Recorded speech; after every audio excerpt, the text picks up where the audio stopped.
Lorsqu'on a interrogé ma belle-sœur sur l'inauguration du restaurant de mon frère, celui que j'avais personnellement financé à hauteur de 600 000 $ de mon argent durement gagné, elle a pris une gorgée de son mimosa et m'a froidement dit que cela avait eu lieu il y a 3 semaines.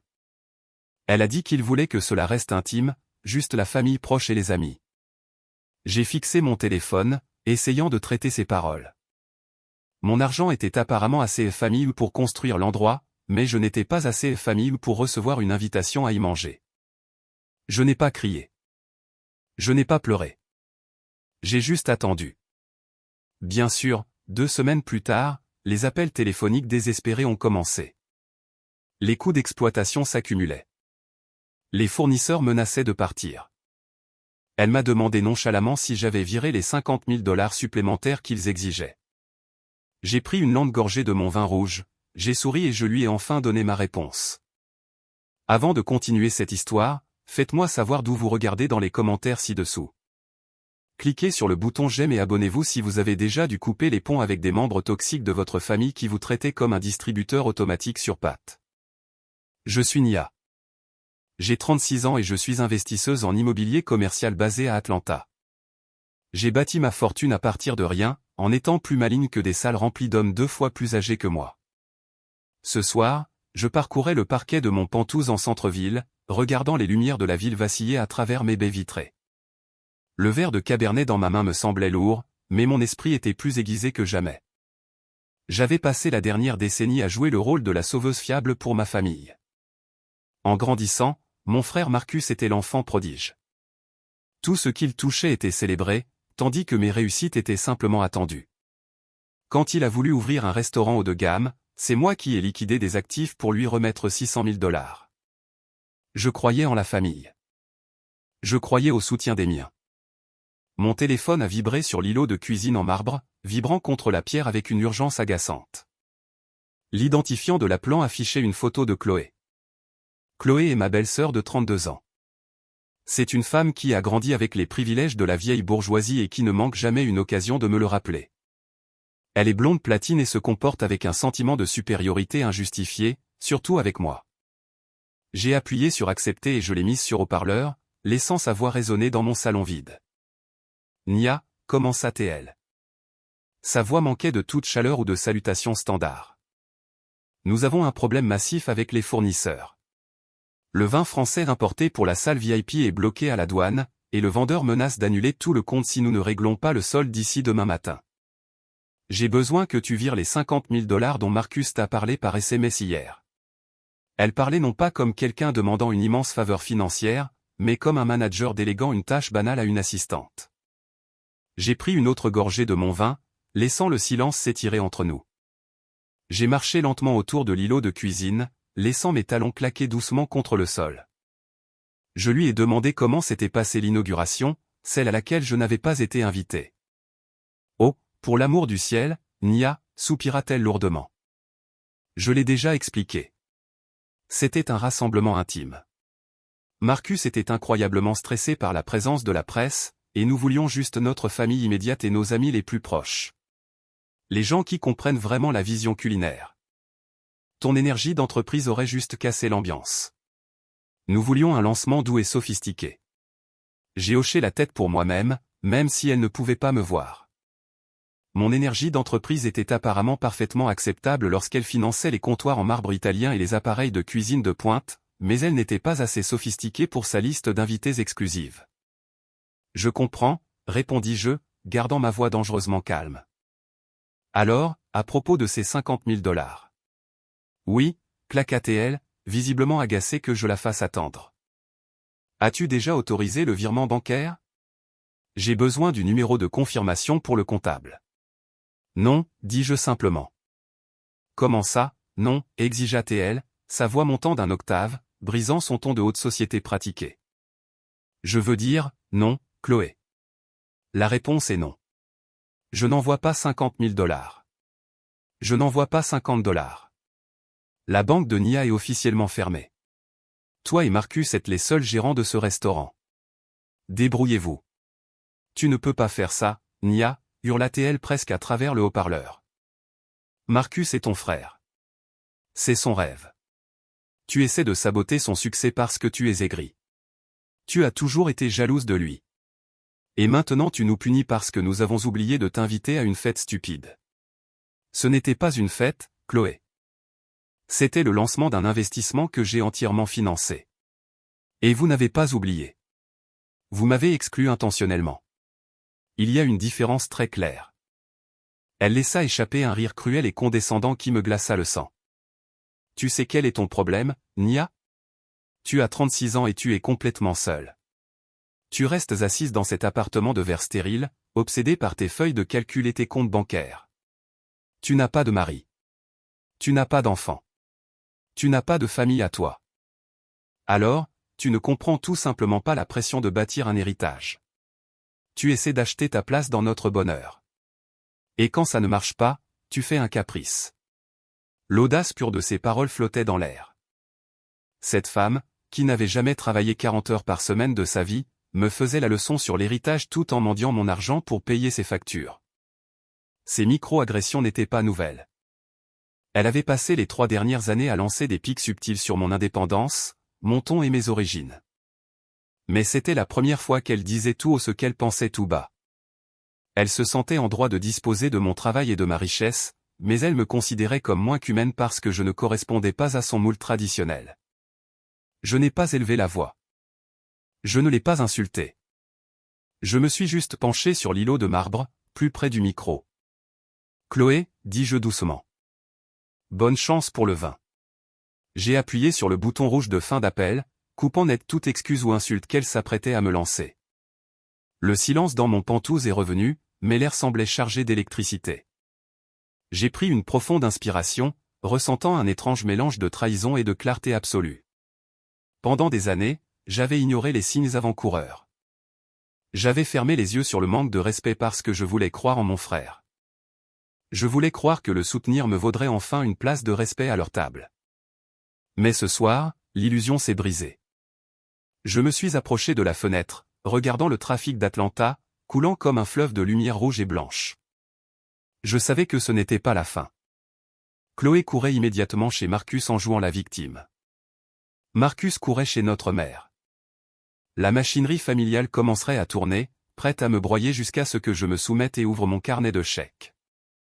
Ils avaient passé des décennies à me conditionner pour être le pilier financier qui soutenait leur délire de grandeur. Ils pensaient que je m'effondrerais sous la culpabilité. Ils pensaient que j'étais désespéré d'obtenir leur approbation. J'avais à peine eu le temps de finir mon verre de vin que la lourde porte en chêne de mon pantouse a tremblé sous la force d'un martèlement violent et agressif. Ce n'était pas le coup poli d'un voisin ou du concierge de l'immeuble. C'était le martèlement frénétique et exigeant de quelqu'un qui se sentait en droit d'occuper mon espace et d'exiger mon obéissance. Je me suis dirigé vers l'entrée, vérifiant le moniteur de la caméra de sécurité fixé au mur. Debout dans le couloir, le poing serré et le visage brûlant d'une fureur absolue, se tenait ma mère, Brenda. J'ai déverrouillé la porte et avant même que je puisse l'ouvrir complètement, elle s'est frayé un chemin à l'intérieur. Elle n'a pas dit bonjour. Elle n'a pas demandé comment s'était passée ma journée. Elle a marché droit dans mon salon, ses talons martelant mon parquet importé comme si elle marchait directement sur ma patience. « Qu'est-ce qui ne va pas chez toi ?» a-t-elle crié, se retournant pour me faire face. Son sac à main de créateur, celui que j'avais acheté pour ses 60 ans, se balançait sauvagement à son bras.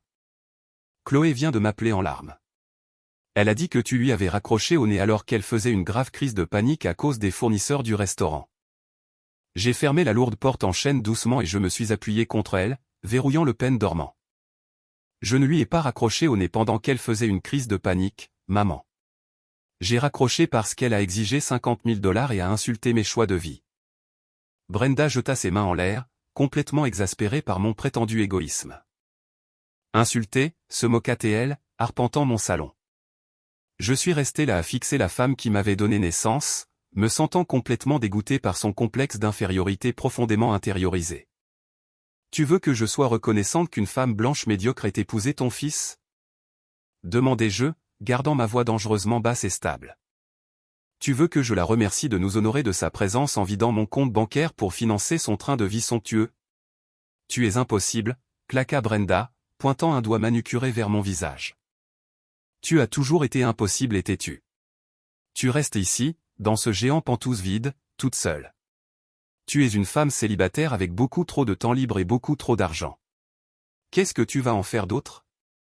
Tu n'emporteras pas tes comptes bancaires dans la tombe, Nia. Tu devrais être heureuse d'aider ton propre frère à bâtir un héritage familial. En fait, tu devrais simplement considérer ces 600 000 $ comme un cadeau de mariage pour le compenser. Le compenser, répétai-je, ces mots ayant un goût de cendre amère dans ma bouche. Le compenser pourquoi exactement? Pour avoir honoré le monde de son existence? Pour avoir réussi à respirer sans mon aide financière directe pour une fois dans sa vie d'adulte? Non, cria Brenda, pointant à nouveau son doigt en l'air pour ponctuer sa colère. Pour le compenser pour le fait qu'il est l'homme de notre famille et qu'il a besoin de s'établir dans la société. Tu n'es qu'une femme, Nia. Tu n'as pas besoin d'un empire immobilier massif. Tu as besoin d'un mari et d'un enfant. Mais puisque tu refuses de te poser et de faire les choses de manière traditionnelle, tu peux au moins te rendre utile aux personnes qui essaient réellement de bâtir un avenir significatif. Le silence qui suivit sa déclaration fut assourdissant. L'audace pure de sa logique flottait dans l'air, étouffant l'espace entre nous. J'ai regardé autour de mon salon magnifiquement meublé. Chaque œuvre d'art, chaque meuble, le toit même au-dessus de nos têtes en ce moment avait été payé par mes nuits tardives, mes réveils matinaux et mon acharnement incessant. Et pourtant, aux yeux de ma mère, je n'étais rien de plus qu'un outil cassé, n'ayant de valeur que si je déversais mes ressources sur son fils précieux. Je me suis détaché de la porte et j'ai marché lentement vers elle. Je n'ai pas élevé la voix, mais chaque mot que j'ai prononcé était assez tranchant pour faire couler le sang. Me rendre utile, murmurai-je, m'approchant jusqu'à être à quelques centimètres d'elle. J'ai été la seule personne utile dans toute cette lignée depuis que j'ai 22 ans. As-tu commodément oublié qui a remboursé l'hypothèque de ta maison quand papa nous a laissés sans rien? As-tu oublié qui a cumulé 2 emplois pour payer les études de Marcus parce qu'il avait gaspillé sa bourse d'études sportives en fêtes et vêtements de marque? J'ai acheté le SUV de luxe avec lequel tu es venu ce soir. J'ai payé ce sac à 10 000 $ que tu as au bras en ce moment. J'ai financé chaque vacances familiale, chaque urgence médicale et chaque projet d'entreprise raté que ton fils prodige a jamais imaginé. Brenda fit un léger pas en arrière, ses yeux fuyant les miens pendant une fraction de seconde, mais sa fierté têtue refusait de la laisser céder. C'est différent, argumenta-t-elle faiblement. Tu en avais les moyens. Tu le dois à la famille qui t'a élevé.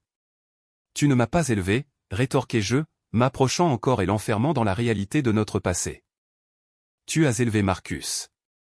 Tu m'as simplement logé jusqu'à ce que je sois assez grande pour partir conquérir le monde par moi-même. Tu l'as préparé à la grandeur pendant que tu attendais de moi que je m'efface au second plan. Et maintenant que j'ai construit ma propre table, vous voulez tous vous y asseoir et exiger que je vous serve. Eh bien, le repas est terminé. Ces 600 000 $ n'étaient pas un cadeau de mariage, et ce n'était certainement pas une compensation.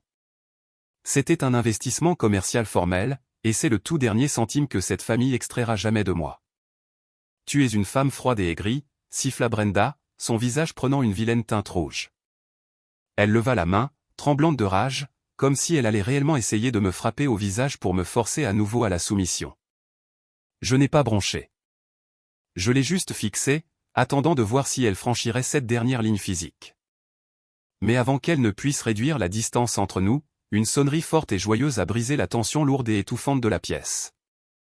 Son téléphone sonnait au fond de son sac de créateur.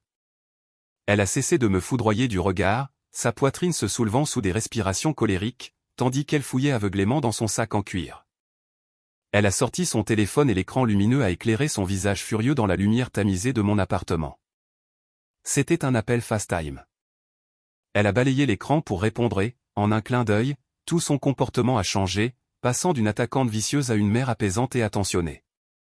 Marcus, mon doux bébé, qu'est-ce qui ne va pas, roucoula-t-elle dans l'écran, sa voix dégoulinant de miel artificiel. Je me suis décalé légèrement sur le côté, regardant directement par-dessus son épaule l'écran du téléphone. Il y avait mon frère de 34 ans, le prétendu patriarche de notre famille et brillant restaurateur. Il était assis sur le siège conducteur d'une voiture de luxe, se frottant les yeux et forçant de pathétiques larmes de crocodile à couler sur ses joues. Il reniflait bruyamment, ressemblant à un bambin grondé plutôt qu'à un homme adulte jouant la victime ultime pour un public d'une seule personne. « Maman, c'est tellement dur », pleurnicha Marcus, sa voix se brisant avec une précision pratiquée. Il essuya une larme inexistante au coin de son œil et laissa échapper un lourd soupir de fatigue. Nous ouvrons les portes et la fréquentation n'est tout simplement pas celle que nous avions prévue. Les critiques locaux nous ignorent complètement et les fournisseurs se comportent comme de véritables requins. Ils sont sur mon dos à exiger du liquide d'avance pour chaque petite livraison. Je ne sais pas combien de temps je pourrai encore garder la tête hors de l'eau. Maman, je me noie ici en essayant de construire quelque chose dont cette famille peut être fière. Oh, mon gentil garçon, roucoula Brenda, son visage s'adoucissant en un masque de dévotion maternelle pure. Elle ignora complètement ma présence dans la pièce, tenant le téléphone plus près de son visage comme si elle pouvait d'une manière ou d'une autre le serrer dans ses bras à travers l'écran de verre. Tu travailles si dur, Marcus. L'univers récompensera tes efforts. Tu as juste besoin d'un peu plus de temps pour lancer les choses. Ce n'est pas seulement l'entreprise, maman, continua Marcus, son ton passant de travailleur épuisé à mari inquiet. C'est Chloé. Elle s'effondre complètement. Le stress du lancement de ce restaurant détruit sa santé mentale. Tu sais à quel point elle peut être fragile. Elle est tellement déprimée par la pression financière qu'elle peut à peine sortir du lit le matin. Elle n'a pas mangé un repas complet depuis des jours. Je suis vraiment terrifié pour son bien-être. Elle a juste besoin d'un peu de soulagement. Juste un peu de répit financier pour qu'elle puisse guérir et que nous puissions nous concentrer sur la vision culinaire sans cette anxiété écrasante. Brenda eut un haut le cœur, posant une main dramatique sur sa poitrine. Oh, cette pauvre chérie. Dis à Chloé que je prie pour elle. Dis-lui de ne s'inquiéter de rien. La famille prend soin de la famille. Je me tenais silencieusement derrière ma mère, regardant la performance se dérouler sur l'écran lumineux. Je n'ai pas regardé mon frère et ses fausses larmes. J'analyse des propriétés commerciales et je détecte des passifs cachés pour gagner ma vie. Mes yeux sont entraînés à ignorer le ton émotionnel et à se concentrer entièrement sur les données concrètes. J'ai regardé au-delà de son visage et analysé l'environnement autour de lui. L'éclairage illuminant ses traits n'était pas l'éclat fluorescent dur d'une cuisine de restaurant ou l'ombre tamisée d'une chambre déprimante. C'était la lueur ambiante douce du tableau de bord d'un véhicule haut de gamme. J'ai regardé l'appui-tête directement derrière lui. Il était fabriqué en cuir perforé crème immaculée avec des surpiqûres rouges personnalisées. J'ai reconnu cet intérieur instantanément. Ce n'était pas la berline raisonnable de 5 ans que Marcus conduisait depuis l'université. Puis Marcus a commis une erreur fatale. Il a passé son téléphone dans son autre main pour s'essuyer le nez, faisant basculer brusquement l'angle de la caméra vers la droite. Le côté passager du véhicule est apparu en pleine vue pendant quelques secondes, mais quelques secondes étaient tout ce dont j'avais besoin. Il y avait Chloé. Elle n'était pas coincée au lit, paralysée par une grave dépression. Elle était confortablement assise sur le siège passager d'un Porsche Cayenne flambant neuf, toutes options. Ses cheveux blonds étaient parfaitement coiffés dans un brushing frais et coûteux. Elle portait des lunettes de soleil de créateur surdimensionnées et faisait défiler nonchalamment son téléphone. Mais la preuve la plus accablante reposait carrément sur ses genoux. C'était un sac à main en cuir structuré impeccable avec des ferrures dorées distinctes. Un sac Hermès Birkin. Je reconnais les actifs de luxe quand je les vois parce que je travaille réellement pour obtenir les miens. Ce sac spécifique dans ce coloris spécifique coûte au minimum 25 000 $ sur le marché de la revente. Je suis sorti de derrière ma mère, projetant ma grande silhouette sur son épaule, et je me suis penché directement dans le cadre de la caméra. Déprimé dans un Porsche flambant neuf, demandai-je, ma voix tranchant l'atmosphère émotionnelle lourde comme un scalpel. Marcus sursauta physiquement, laissant tomber le téléphone sur ses genoux avant de se précipiter pour le ramasser. La caméra trembla violemment avant que son visage paniqué ne réapparaisse à l'écran. Les fausses larmes avaient instantanément disparu, remplacées par la terreur aux yeux écarquillés d'un homme qui venait d'être pris en flagrant délit. Nia, bégaya-t-il, ses yeux lançant des regards frénétiques hors écran vers sa femme. Qu'est-ce que tu fais là? Je parlais à maman. Je n'en doute pas, répondis-je, croisant les bras sur ma poitrine. Je voulais juste clarifier la situation financière. Tu as besoin de 50 000 $ pour sauver ton restaurant en faillite et guérir ta femme de sa dépression invalidante. Pourtant, ta femme est actuellement assise dans un SUV de luxe à 100 000 $ tenant un sac à 25 000 $. Le médecin a-t-il prescrit de l'ingénierie allemande et du cuir français pour son anxiété, Marcus? Brenda se retourna pour me faire face, son expression tordue par une confusion absolue. De quoi parles-tu, Nia? Marcus est en difficulté. Ne sois pas si cruel. Ouvre les yeux, maman, dis-je, pointant un doigt ferme vers l'écran du téléphone. Regarde l'arrière-plan. Regarde ce qu'elle tient. Ces 600 000 $ que je lui ai donnés ne sont pas allés dans une cuisine commerciale.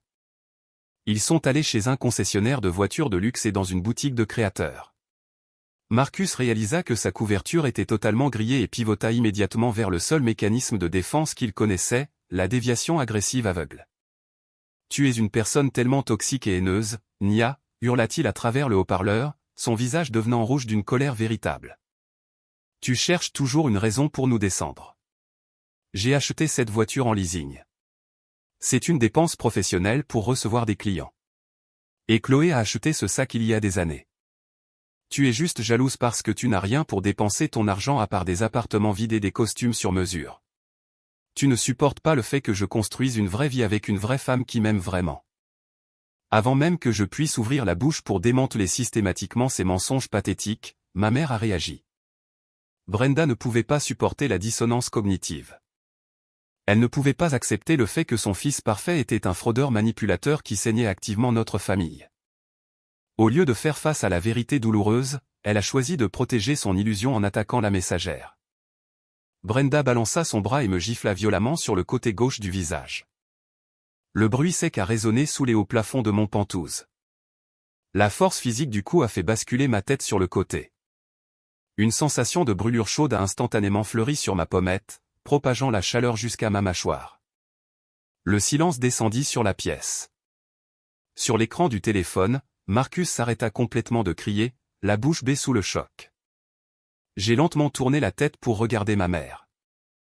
Je n'ai pas levé la main pour toucher ma joue. Je n'ai pas pleuré.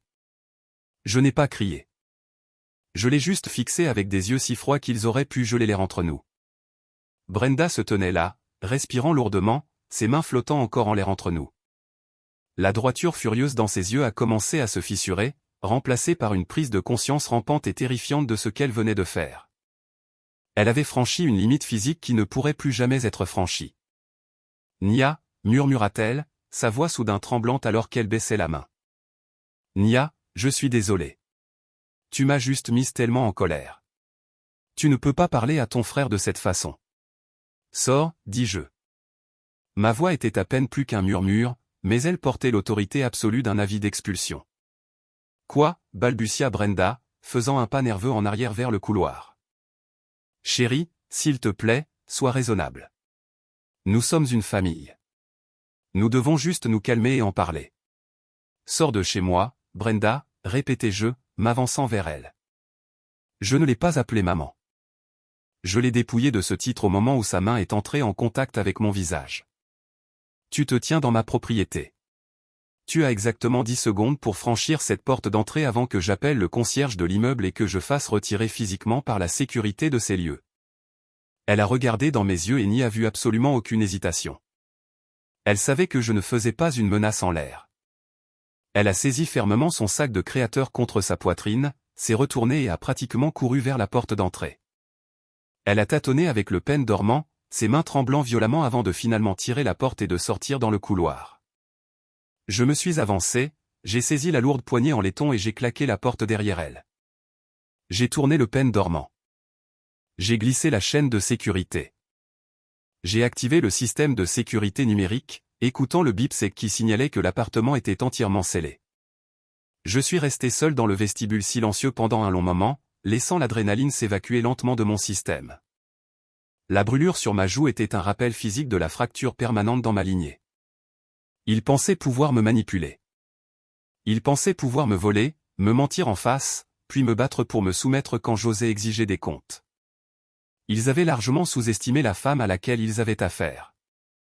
Je suis entré calmement dans mon bureau et je me suis assise à mon bureau en verre. J'ai réveillé mon écran d'ordinateur et j'ai pris mon téléphone portable. J'ai contourné mes contacts habituels et j'ai fait défiler directement jusqu'au numéro d'urgence de mon équipe juridique et de mon cabinet privé d'expertise comptable judiciaire. J'ai composé le numéro et attendu la voix professionnelle familière à l'autre bout. « C'est Nia », dis-je, m'appuyant dans mon fauteuil en cuir. « Je demande un audit d'urgence. J'ai besoin que votre équipe récupère chaque dossier financier, relevé bancaire et déclaration fiscale associée à une entité appelée Ivory Spoon LLC. Suivez chaque virement, tracer chaque paiement de fournisseur, examiner chaque compte sous ce nom. Je veux savoir exactement où sont passés mes 600 000 $ et je veux les résultats préliminaires sur mon bureau d'ici demain soir. Exactement 24 heures plus tard, le soleil s'était complètement couché sur la ligne d'horizon d'Atlanta, laissant mon Pentouse enveloppé dans l'obscurité totale. La seule lumière dans le vaste espace de vie provenait des 3 luminaires suspendus modernes directement au-dessus de mon îlot de cuisine en marbre. Je parcourais un cercle lent et délibéré autour du comptoir en pierre fraîche, tenant une tasse de café noir qui avait refroidi depuis longtemps. J'attendais. Le silence de l'appartement était pesant sur mes épaules alors que les minutes s'étiraient. À 21 heures pile, le ping sec et soudain d'un email entrant a résonné depuis les haut-parleurs de mon ordinateur portable. J'ai posé ma tasse et je me suis approché de l'écran. C'était un fichier crypté de mon comptable judiciaire principal. L'objet disait simplement « Audit financier préliminaire de Ivory Spoon LLC ». J'ai ouvert le fichier et la lumière blanche brillante du document PDF s'est reflétée dans mes yeux. J'ai passé toute ma carrière d'adulte à analyser les évaluations de propriété commerciale, à naviguer dans les structures de dette d'entreprise et à identifier les risques financiers graves. Je sais lire un bilan exactement de la même manière qu'un musicien classique lit une partition. C'est un langage de chiffres qui ne ment jamais. Mais ce que je regardais sur mon écran n'était pas un grand livre commercial légitime. C'était une scène de crime numérique. Mon investissement initial de 600 000 $ a été transféré directement sur le compte d'exploitation principal du restaurant il y a exactement 4 mois.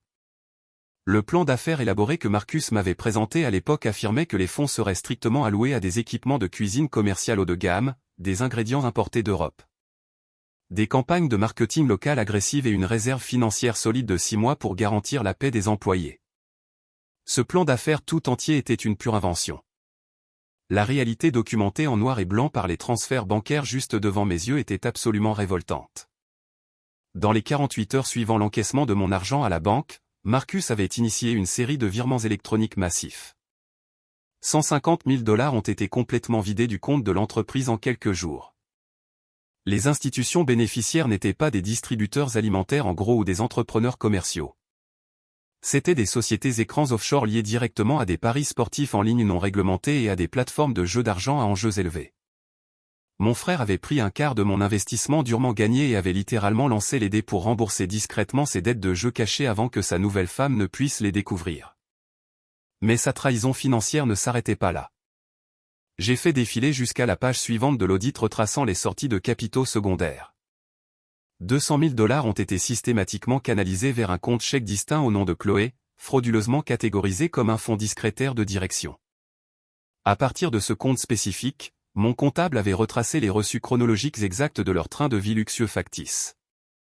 Il y avait le chèque de banque certifié libellé au courtier en voiture de luxe couvrant la compte massif sur le Porsche Cayenne. Il y avait les paiements de cartes de crédit exorbitants aux boutiques de créateurs dans le quartier riche de Buckhead, correspondant au prix de détail exact du sac Hermès Birkin que j'avais vu poser sur ses genoux pendant l'appel vidéo. Marcus détournait littéralement ma fortune pour financer le cosplay de haute société de sa femme afin qu'elle puisse impressionner ses parents snobs. Les 250 000 $ restants de mon investissement initial ont été saignés à blanc par 1000 coupures de pure incompétence financière. Vol en première classe vers Miami et Paris. Suite d'hôtels 5 étoiles réservés pendant des semaines entières.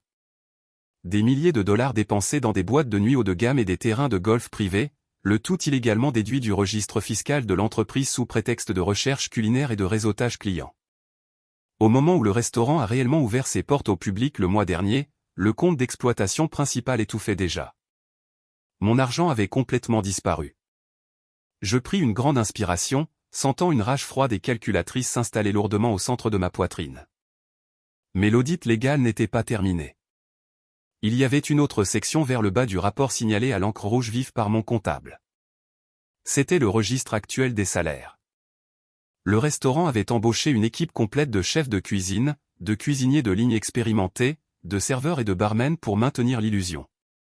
Selon les dépôts du Conseil du travail de l'État et les relevés bancaires internes, aucune de ces personnes travailleuses n'avait reçu un seul chèque de paie en plus de 2 mois.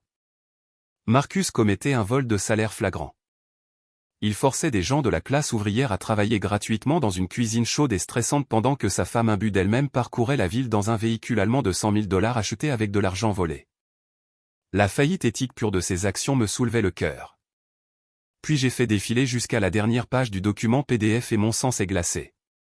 Le compte d'exploitation du restaurant avait actuellement 0 fonds opérationnels, mais il réussissait pourtant d'une manière ou d'une autre à garder les lumières allumées grâce à un apport secondaire de liquidité. Il s'agissait d'un prêt personnel non garanti de 100 000 $ contracté il y a seulement 3 semaines. Le taux d'intérêt associé au prêt était prédateur, frisant pratiquement l'extorsion financière. Mais Marcus n'était pas l'emprunteur principal. Il n'avait ni la cote de crédit ni les garanties nécessaires pour obtenir un prêt de cette importance auprès d'une institution légitime. J'ai zoomé sur la ligne de signature numérique du contrat de prêt. Le garant personnel, la personne légalement responsable de la totalité des 100 000 $, plus les énormes pénalités d'intérêt quotidiennes, était Brenda. Mon frère avait secrètement utilisé le numéro de sécurité sociale de notre mère et toute sa vie de crédit impeccable pour obtenir un prêt massif entièrement dans son dos. C'est elle qui avait légalement co-signé la dette sans même réaliser la gravité des documents qu'il avait probablement poussés devant son visage. L'ironie tragique m'a frappé comme un coup physique. Il y a seulement 24 heures, ma mère se tenait dans mon salon et me giflait pour défendre son fils prodige. Elle m'avait traité d'égoïste et d'amère. Elle avait exigé que je m'incline devant son génie.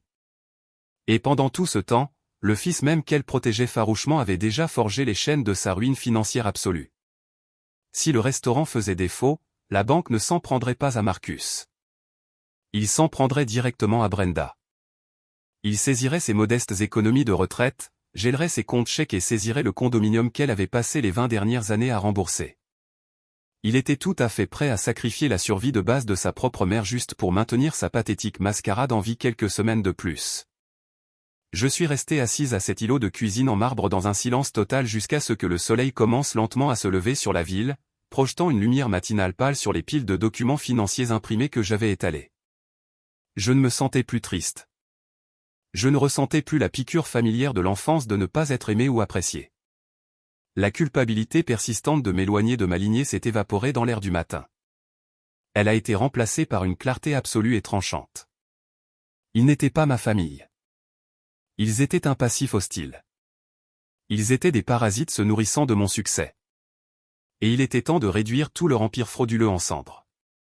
À exactement 8 heures du matin, l'interphone de sécurité sur mon mur a sonné bruyamment, brisant le calme plat de l'appartement. Le concierge de l'immeuble a annoncé qu'une livraison spéciale venait d'arriver pour moi. Quelques minutes plus tard, un coursier en uniforme est arrivé à ma porte d'entrée, tenant une enveloppe épaisse et lourde en papier texturé de qualité supérieure. J'ai donné un pourboire au coursier, fermé la porte et brisé les pinceaux de cire rouge au dos. J'ai sorti le carton lourd à l'intérieur. C'était une élégante invitation bordée d'or, gravée d'une calligraphie coûteuse aux boucles complexes. On pouvait y lire « Vous êtes cordialement invité à un dîner de réconciliation familiale à l'Ivory Spoon ». La courte note imprimée tout en bas était écrite d'une écriture cursive familière. Elle était personnellement signée par Chloé. Je n'ai pas déchiré l'invitation. Je l'ai posée soigneusement sur mon bureau et je suis allé à mon placard. Si je devais entrer dans la fosse aux lions, j'allais m'habiller comme le prédateur.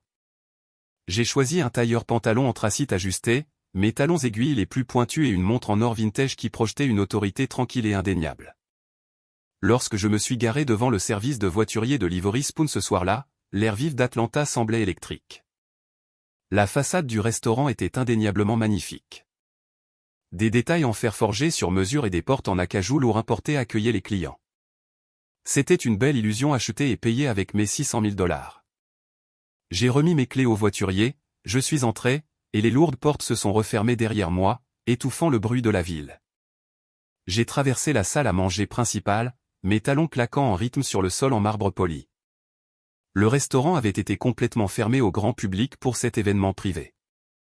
Au lieu de cela, la salle était remplie de la famille élargie de Chloé. Ils étaient l'incarnation de la vieille bourgeoisie du Sud. Des femmes portant des perles discrètes et des hommes en costume sersucaire sirotant du champagne coûteux. À mon passage, leurs conversations se sont transformées en murmures étouffés. J'ai senti leur regard scrutateur scanner ma peau sombre, mon tailleur ajusté et mon expression imperturbable. Ils me regardaient non pas comme une invitée d'honneur ou l'investisseuse principale, mais comme une intruse importune qui s'était glissée derrière le cordon de velours d'une manière ou d'une autre. Une hôtesse a nerveusement vérifié son presse-papier et m'a guidé vers le fond de la salle à manger. Elle m'a éloigné de la magnifique et longue table de banquet située au centre de la pièce sous le grand lustre. C'était là que Marcus, Chloé et ma mère, Brenda, étaient déjà assis, tenant court et agissant comme des membres de la royauté. Brenda portait une nouvelle robe en soie, rayonnante de fierté alors qu'elle discutait avec les parents riches de Chloé.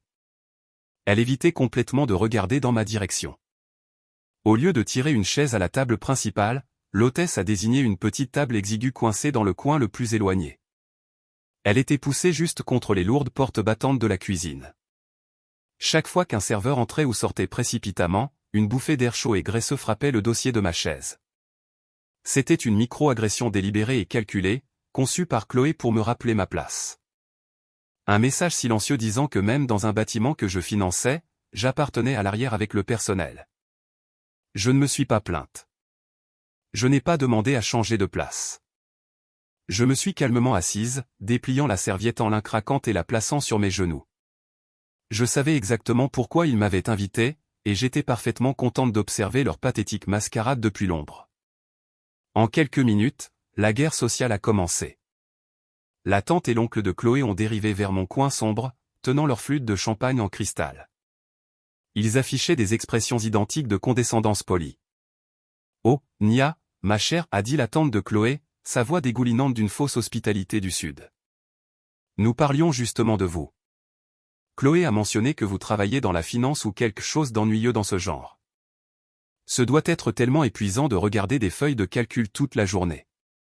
Vous savez, Marcus a une âme créative si brillante. Je suppose que quelqu'un comme vous ne comprendrait probablement pas son talent culinaire raffiné. Il faut vraiment un type de palais spécial pour apprécier ce qu'il fait ici. » J'ai pris mon verre d'eau, prenant une petite gorgée avant de croiser son regard.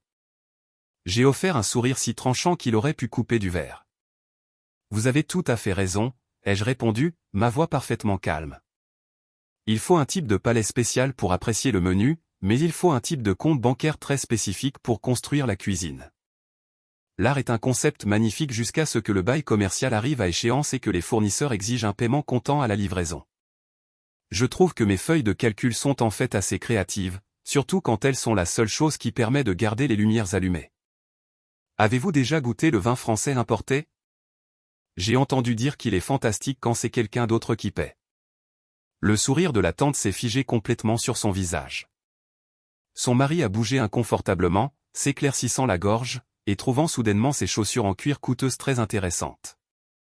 Ils ont marmonné une excuse rapide et se sont pratiquement enfuis vers la sécurité de la table principale. Mais les attaques n'étaient pas terminées. Quelques minutes plus tard, un homme plus jeune s'est approché de ma table. C'était le cousin de Chloé, un gars nommé Preston, qui travaillait dans la société immobilière de luxe de son père. Il s'est appuyé contre le mur à côté de ma table, faisant tourner son verre avec un sourire arrogant. « Alors, Nia » commença-t-il en me toisant de haut en bas. « Chloé dit que vous faites de l'immobilier commercial. C'est un jeu difficile pour une femme, surtout dans le marché actuel. Vous devez gérer beaucoup de petits baux commerciaux, n'est-ce pas? Des centres commerciaux de quartier et des salons de manucure. » J'ai lentement tourné la tête pour le regarder, laissant le silence s'étirer juste assez longtemps pour le rendre nerveux. « En fait, Preston, je me spécialise dans les acquisitions commerciales à haut rendement et les rachats d'actifs en difficulté. J'acquiers d'énormes espaces commerciaux lorsque les propriétaires précédents font inévitablement défaut sur leurs prêts surchargés en raison d'une mauvaise gestion financière. C'est un jeu très lucratif si l'on sait lire les structures de dette, mais je suis sûr que la firme de votre père fait un travail merveilleux avec les centres commerciaux que vous avez mentionnés. » Preston cligna des yeux, son sourire arrogant disparaissant instantanément. Il ouvrit la bouche pour répondre, mais ne trouva pas les mots pour contrer mon renvoi flagrant. Il vérifia rapidement sa montre, fit semblant d'avoir besoin d'un autre verre et s'en alla la queue entre les jambes. Je me suis réinstallé dans ma chaise, les regardant chuchoter frénétiquement à Chloé. Je pouvais voir la panique briller dans les yeux de mon frère. Il savait que je n'étais pas là pour jouer les victimes passives. J'étais l'actionnaire majoritaire silencieuse, assise dans l'obscurité et comptant les minutes jusqu'à ce que tout leur château de cartes s'effondre. Le service du dîner a officiellement commencé, mais la tension dans la pièce était absolument suffocante. J'ai mangé ma salade en silence, observant les faux sourires et écoutant les rires creux résonner sur les murs de marbre. Chaque bouchée qu'il prenait était financé par mon compte bancaire. Chaque gorgée de champagne était payée par la sueur de mon front. Pourtant, ils étaient assis là à apporter des toasts au génie imaginaire de Marcus tout en me poussant dans l'ombre. J'ai regardé ma mère, Brenda, rire avec des gens qui la méprisaient secrètement, simplement heureuse d'être incluse dans leur proximité avec la blanchité et la richesse. Puis les plats principaux ont été débarrassés, et la pièce est devenue soudainement silencieuse. La musique jazz de fond s'est estompée en un doux bourdonnement. Marcus et Chloé se sont levés de leur chaise en velours au centre de la grande table. Marcus a pris une lourde cuillère en argent et a commencé à la faire tinter bruyamment contre le bord de sa flûte de champagne. Le son cristallin a exigé l'attention de chaque personne dans la pièce. La conversation s'est arrêtée et tous les regards se sont tournés vers le couple en vue. Chloé sourit avec éclat, passant son bras sous le sien. Elle a regardé directement de l'autre côté de la pièce, droit vers mon petit coin sombre, ses yeux froids et prédateurs. « Merci beaucoup à tous d'être venus, » annonça Marcus, sa voix se projetant dans la salle à manger silencieuse. « Ce soir, c'est une question de famille. C'est une question d'unité et du beau voyage que nous faisons tous ensemble. Et dans le véritable esprit de famille, Chloé et moi voulons profiter de cette belle occasion pour résoudre publiquement quelques malentendus malheureux. » Marcus abaissa sa flûte de champagne et fit un pas en arrière, laissant sa femme occuper le devant de la scène. Chloé plongea la main dans son sac à main de 25 000 $ et en sortit une enveloppe manille épaisse et neuve. Elle la tenait délicatement à deux mains, comme s'il s'agissait d'un texte sacré. Elle regarda autour de la pièce, établissant un contact visuel délibéré avec ses riches parents avant de laisser enfin son regard tomber sur moi. Elle ajusta sa posture, se tenant droite et rejetant ses épaules en arrière. L'éclairage de la pièce semblait la capturer parfaitement, la faisant ressembler à une sainte bienveillante sur le point d'accorder une grande bénédiction à un humble paysan. « Nia, commença-t-elle, sa voix résonnant clairement sur le sol de marbre silencieux. Nous savons tous que lancer une nouvelle entreprise est incroyablement difficile. Cela demande énormément de passion, de dévouement et, par-dessus tout, de patience. Marcus et moi avons versé littéralement notre sang, notre sueur et nos larmes dans cette vision culinaire, mais nous comprenons aussi que votre parcours est strictement celui du monde de l'entreprise. Vous avez l'habitude des retours immédiats, des chiffres froids et bruts, et des marges de profit agressives. Nous savons que vous êtes très contrarié par le fait que le restaurant ne soit pas encore rentable. Nous savons que la pression financière vous rend malheureuse. Je restais parfaitement immobile sur ma chaise dans le coin sombre de la pièce, écoutant sa manipulation magistrale. Elle présentait publiquement ma colère légitime face à leur détournement massif de fonds comme une simple impatience mesquine de femme d'affaires. Elle se peignait, elle et mon frère, comme les artistes passionnés en difficulté et me présentait comme la banquière cupide et sans cœur qui les harcelait pour des centimes. La salle remplie de parents de la vieille bourgeoisie hocha la tête dans un accord silencieux et compatissant. Ils me regardèrent avec un dédain renouvelé, chuchotant entre eux sur le fait qu'il était de mauvais goût de bousculer l'art pour l'amour de l'argent. Alors pour préserver l'harmonie familiale, continua Chloé, sa voix dégoulinante d'une douceur artificielle alors qu'elle sortait une pile de documents juridiques agrafés de l'enveloppe. Nous voulons vous soulager de ce terrible fardeau. Nous avons demandé à nos avocats de rédiger un accord formel de transfert de parts. Nous vous demandons de nous céder ce soir la totalité de vos parts dans l'entreprise. Nous reprendrons complètement votre position. Nous assumerons tous les risques financiers, toute la responsabilité et tout le stress à l'avenir. Vous serez complètement libéré du projet et notre famille pourra enfin guérir et dépasser ce malentendu malheureux. Elle s'éloigna de la grande table et traversa lentement la salle à manger vers mon coin sombre. Toute la salle la regardait dans un silence absolu. Le claquement rythmé de ses talons ressemblait à une horloge faisant tic-tac et résonnant contre les hauts plafonds. Elle atteignit ma petite table et plaça le document juridique juste à côté de mon verre d'eau. Elle lissa le papier de sa main parfaitement manucurée et m'offrit un sourire triste et compatissant qui était si incroyablement faux qu'il me donnait la chair de poule. « C'est la chose à faire, Nia, » murmura-t-elle assez fort pour que les tables les plus proches entendent. « Laisse-nous porter le fardeau pour toi. » J'ai baissé les yeux sur le document. C'était un transfert standard de parts sociales. Il voulait que je renonce par signature à l'intégralité de ma participation de 100% dans la société à responsabilité limitée. Ils croyaient sincèrement qu'en supprimant légalement mon nom du pool de capital, ils effaceraient purement et simplement mon investissement de 600 000 $ et repartiraient avec un restaurant entièrement financé, tout à fait gratuitement. Ils pensaient avoir été plus malins qu'une femme dont le métier est de négocier des rachats d'actifs commerciaux complexes. Il pensait que changer le nom du propriétaire sur un morceau de papier effaçait magiquement la structure de la dette sous-jacente. Leur inculture financière était presque aussi stupéfiante que leur audace. Avant même que je ne puisse formuler une réponse verbale, j'ai senti un mouvement soudain derrière ma chaise. Ma mère, Brenda, avait quitté sa place d'honneur à la table de tête et s'était précipitée vers mon coin. Elle s'est penchée, son visage planant à quelques centimètres de mon oreille. Je pouvais sentir le parfum floral coûteux qu'elle avait sans aucun doute acheté avec mon argent volé. Nia, signe le papier, siffla Brenda entre ses dents serrées, sa voix tremblant d'une urgence intense.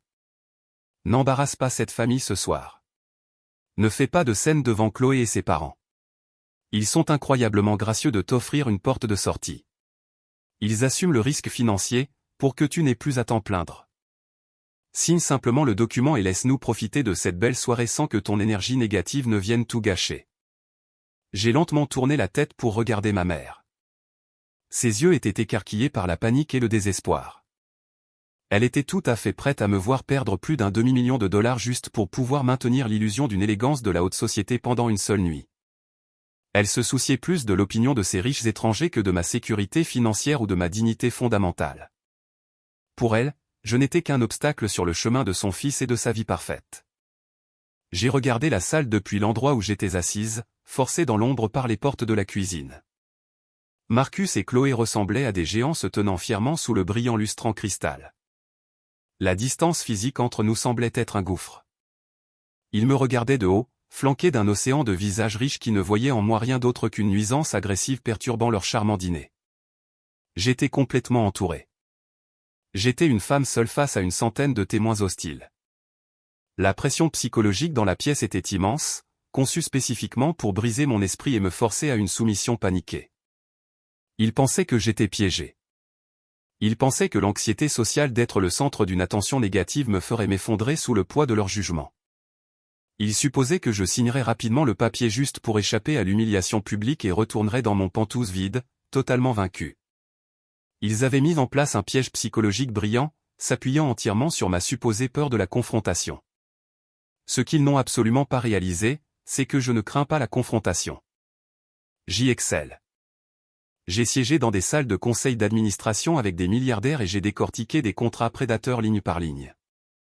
Une salle remplie de mondains prétentieux et mon frère lâche ne signifiait absolument rien pour moi. J'ai de nouveau regardé le document posé sur la nappe en lin blanc. J'ai rapidement parcouru les clauses juridiques spécifiques que leur avocat de bas étage avait rédigées.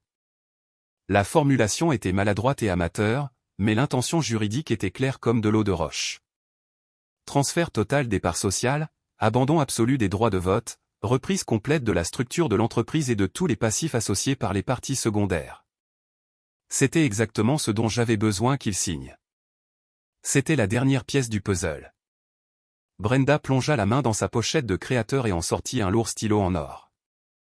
Elle me le poussa pratiquement dans la main, ses ongles s'enfonçant brusquement dans ma peau. « Fais-le, Nia » commanda-t-elle d'un murmure dur et désespéré. « Signe-le tout de suite et laisse-nous partir. Arrête d'être aussi têtu pour une fois dans ta vie. » J'ai pris le lourd stylo en or de la main tremblante de ma mère. J'ai senti le métal froid contre mes doigts, le pressant fermement dans ma paume. J'ai levé les yeux au-delà de la présence planante de Chloé, au-delà des regards critiques de ses parents, et j'ai verrouillé mes yeux directement sur ceux de mon frère Marcus, qui se tenait toujours fièrement à la table de tête. Marcus m'observait avec une concentration intense et fixe. Lorsqu'il a vu mes doigts se serrer fermement autour du corps du stylo, le faux masque de l'artiste en difficulté a complètement glissé de son visage. Un sourire massif et arrogant s'est étendu sur ses lèvres, révélant sa vraie nature. Ses yeux brillaient d'une avidité triomphante pure et sans mélange. Il pensait qu'il venait de réussir le plus grand casse de sa vie. Il pensait qu'il m'avait officiellement volé mon argent, mon entreprise et ma fierté, le tout en un seul geste sans effort. J'ai maintenu le stylo en suspens à peine à une fraction de millimètre au-dessus de la ligne de signature. Toute la salle à manger a retenu son souffle collectif. Je pouvais pratiquement entendre les battements de cœur frénétiques de ma mère alors qu'elle se tenait juste à côté de ma chaise, sa présence étant un poids étouffant. J'ai regardé l'encre noire nette imprimée sur la page. Pour un œil non averti, pour quelqu'un comme mon frère ou son arrogante femme, cela ressemblait à un simple renoncement à la propriété. On aurait dit que je donnais un actif massif gratuitement. Mais je savais exactement ce que les petits caractères signifiaient réellement. Je savais que les parts sociales d'une entreprise en déroute ne sont pas du tout un actif. C'est une ancre. J'ai laissé mes épaules s'affaisser juste un peu, mimant physiquement la posture d'une femme qui avait finalement été brisée par la pression émotionnelle écrasante de sa famille. J'ai baissé les yeux vers la table, adoptant le regard soumis et vaincu qu'ils attendaient tous. J'ai laissé échapper un long et lourd soupir. Très bien, ai-je dit. Ma voix était intentionnellement douce, empreinte d'un ton fabriqué d'épuisement total. Si vous voulez vraiment assumer le risque financier de toute cette opération, si vous croyez sincèrement que vous êtes prêt à gérer le poids absolu de cette entreprise sans mon énergie de gestion, alors je m'effacerai. Je vais vous donner exactement ce que vous voulez. J'ai pressé la plume en or du stylo contre le papier. J'ai écrit mon nom avec une précision lente et délibérée. Chaque boucle et chaque courbe de ma signature était juridiquement contraignante. Je signais officiellement la cession de ma participation de 100% dans l'Ivory Spoon LLC. Je transférais officiellement le titre, les droits de vote et, surtout, la responsabilité absolue directement entre les mains de Marcus et Chloé. J'ai mis le point sur le i et barré le t, soulevant le stylo de la page. C'était fait. Le piège était tendu et le verrou était sécurisé. Avant même que l'encre ne soit complètement sèche, Chloé se jeta en avant. Elle arracha le document de la table si vite qu'elle faillit renverser mon verre d'eau en cristal. Elle serra le papier contre sa poitrine, ses articulations devenant blanches. Un sourire radieux et victorieux éclaira son visage, remplaçant complètement le faux masque de compassion qu'elle portait quelques instants auparavant. Elle regarda ma signature et laissa échapper un rire haletant de triomphe pur et sans mélange. Elle pensait honnêtement qu'elle venait de me conquérir. « Merci, Nia, dit-elle, sa voix résonnant d'un plaisir arrogant. Cela résonna bruyamment dans la pièce silencieuse. C'est absolument pour le mieux. Le restaurant est maintenant à nous à 100%. Nous pouvons enfin mettre en œuvre la véritable vision culinaire de Marcus sans ton interférence constante et tes exigences sans fin sur les marges de profit. Nous pouvons construire notre héritage de la bonne façon. Elle marqua une pause, me toisant de haut en bas avec une expression de dégoût total. Un chœur de rire doux et moqueur parcourut la salle à manger. Les oncles et tantes riches de Chloé ricanèrent de son renvoi cruel, sirotant leur champagne coûteux et me regardant avec un mépris non dissimulé. Ils chuchotaient entre eux, me désignant du doigt comme si j'étais une mendiante pathétique qui venait d'être légitimement jetée hors d'une cour royale. Brenda laissa échapper un énorme soupir de soulagement audible. Elle me tapota l'épaule, maladroitement, visiblement ravie que la confrontation soit terminée avant de se précipiter rapidement vers son siège d'honneur à la table principale. Elle avait sa paix. Elle avait son image de famille parfaite préservée. Elle se moquait que sa fille vienne d'être publiquement humiliée et expulsée d'un bâtiment qu'elle avait payé. Je n'ai pas discuté. Je n'ai pas jeté mon verre ni élevé la voix de colère. J'ai simplement remis le capuchon sur le lourd stylo en or de ma mère et je l'ai posé doucement sur la nappe en lin blanc. Je me suis levé, repoussant ma chaise d'un mouvement fluide et contrôlé. J'ai lissé les plis inexistants de mon tailleur pantalon anthracite ajusté. J'ai pris ma pochette en cuir et j'ai boutonné mon manteau avec une précision lente et élégante. J'ai refusé de leur donner la satisfaction de me voir me précipiter ou trébucher. J'ai regardé autour de la pièce, établissant un contact visuel délibéré avec chaque personne qui se moquait de moi. J'ai observé les sourires satisfaits sur les visages des parents de la vieille bourgeoisie. J'ai mémorisé le regard de satisfaction absolue sur le visage de ma mère. Mon regard s'est finalement posé sur Marcus. Il se tenait à la tête de la grande table, ressemblant à un roi conquérant. Il leva sa flûte de champagne en cristal dans un toast silencieux et moqueur, me regardant de haut avec une expression de victoire pure. Je lui ai rendu son sourire. Ce n'était pas un sourire chaleureux. Ce n'était pas un sourire de reddition ou de pardon.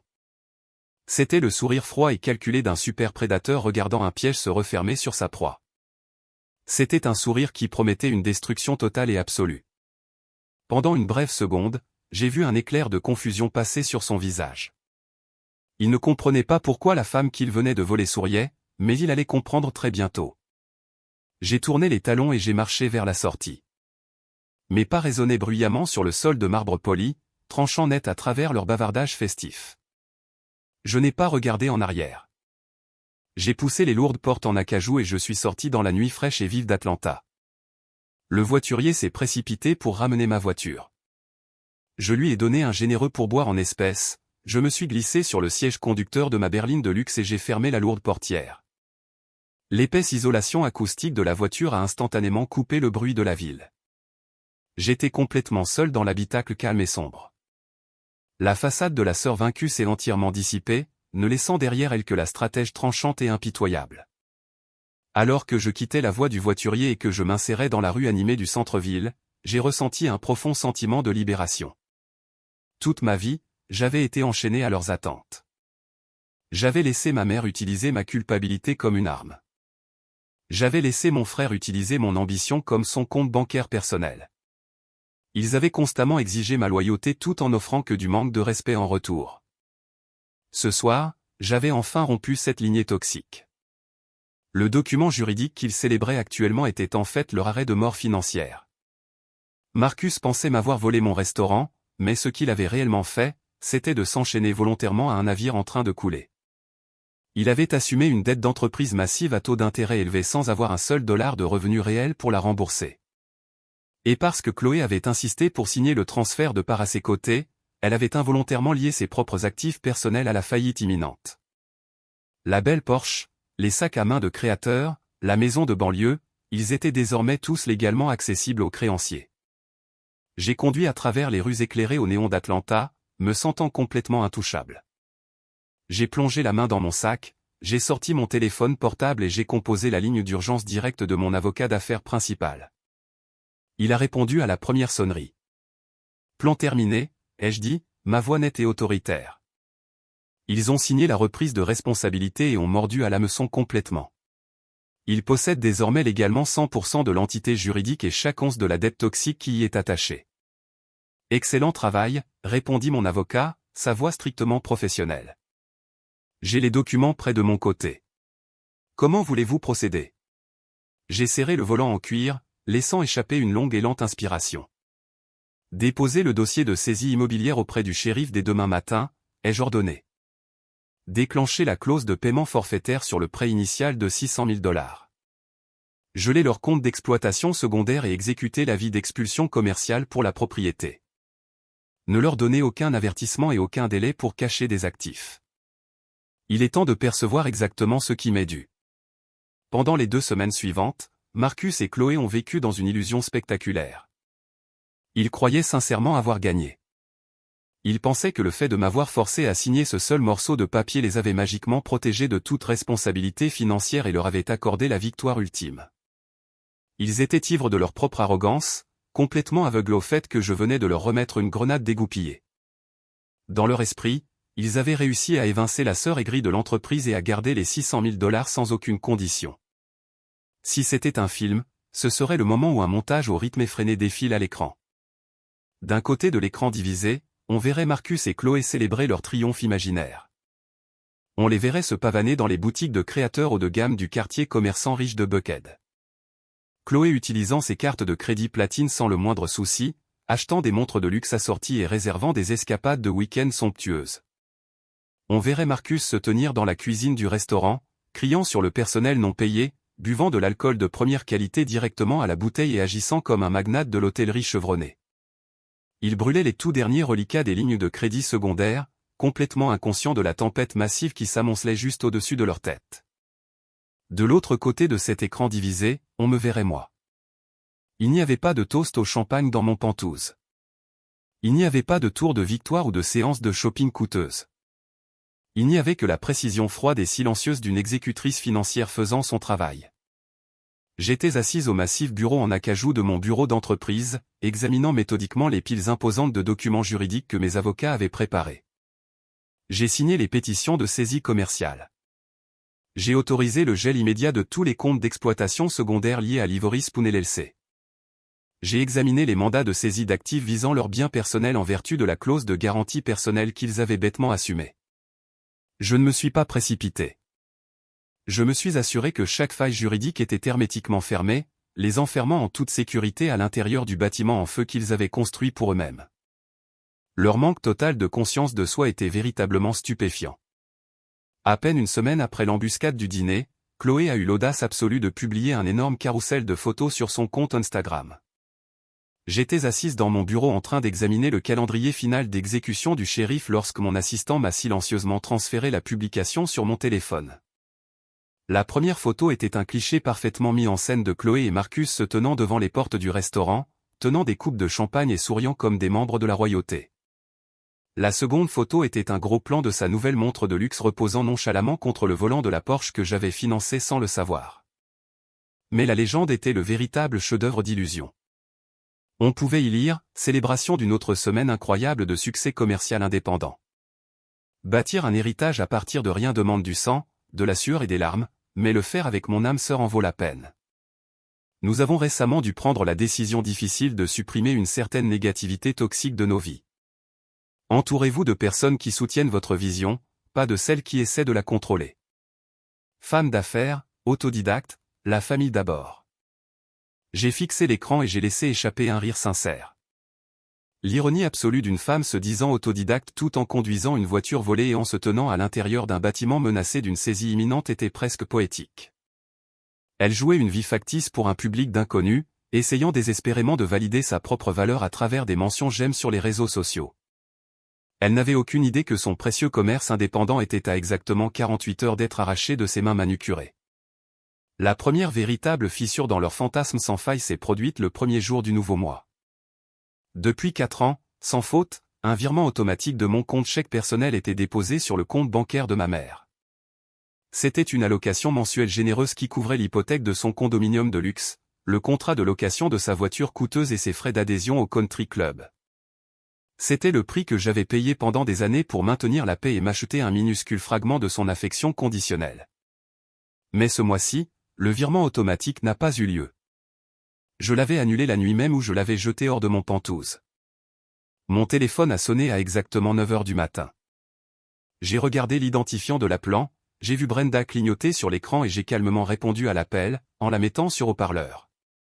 Nia, a aboyé ma mère, la voix serrée par la panique et l'arrogance. Que se passe-t-il avec la banque? Mon paiement automatique pour les frais de maintenance du condo vient d'être refusé et le country club vient de m'envoyer un courriel embarrassant concernant une transaction déclinée. As-tu encore changé ton numéro de transit? Tu dois régler cela immédiatement avant que mon crédit n'en prenne un coup. Elle ne m'a pas demandé comment j'allais. Elle ne s'est pas excusée de m'avoir piégé au restaurant ou de m'avoir giflé dans ma propre maison. Elle a simplement exigé son argent, s'attendant à ce que je reprenne instantanément mon rôle de distributeur automatique obéissant. Je me suis adossé dans mon fauteuil de bureau en cuir, joignant les doigts. Je n'ai pas changé mon numéro de transit. Maman, ai-je répondu, la voix totalement plate et dépourvue de toute émotion. J'ai annulé le dépôt direct. Je t'ai dit de quitter ma maison et je le pensais vraiment. Tu es officiellement coupé des vivres. Il y a eu une inspiration brusque à l'autre bout du fil. Tu ne peux pas être sérieuse, a crié Brenda, sa panique se transformant rapidement en une indignation furieuse. Tu fais ça pour me punir. Tu fais encore un caprice parce que Marcus et Chloé t'ont légalement surpassé au restaurant et ont repris le contrôle de l'entreprise. Tu agis comme une enfant gâtée, Nia.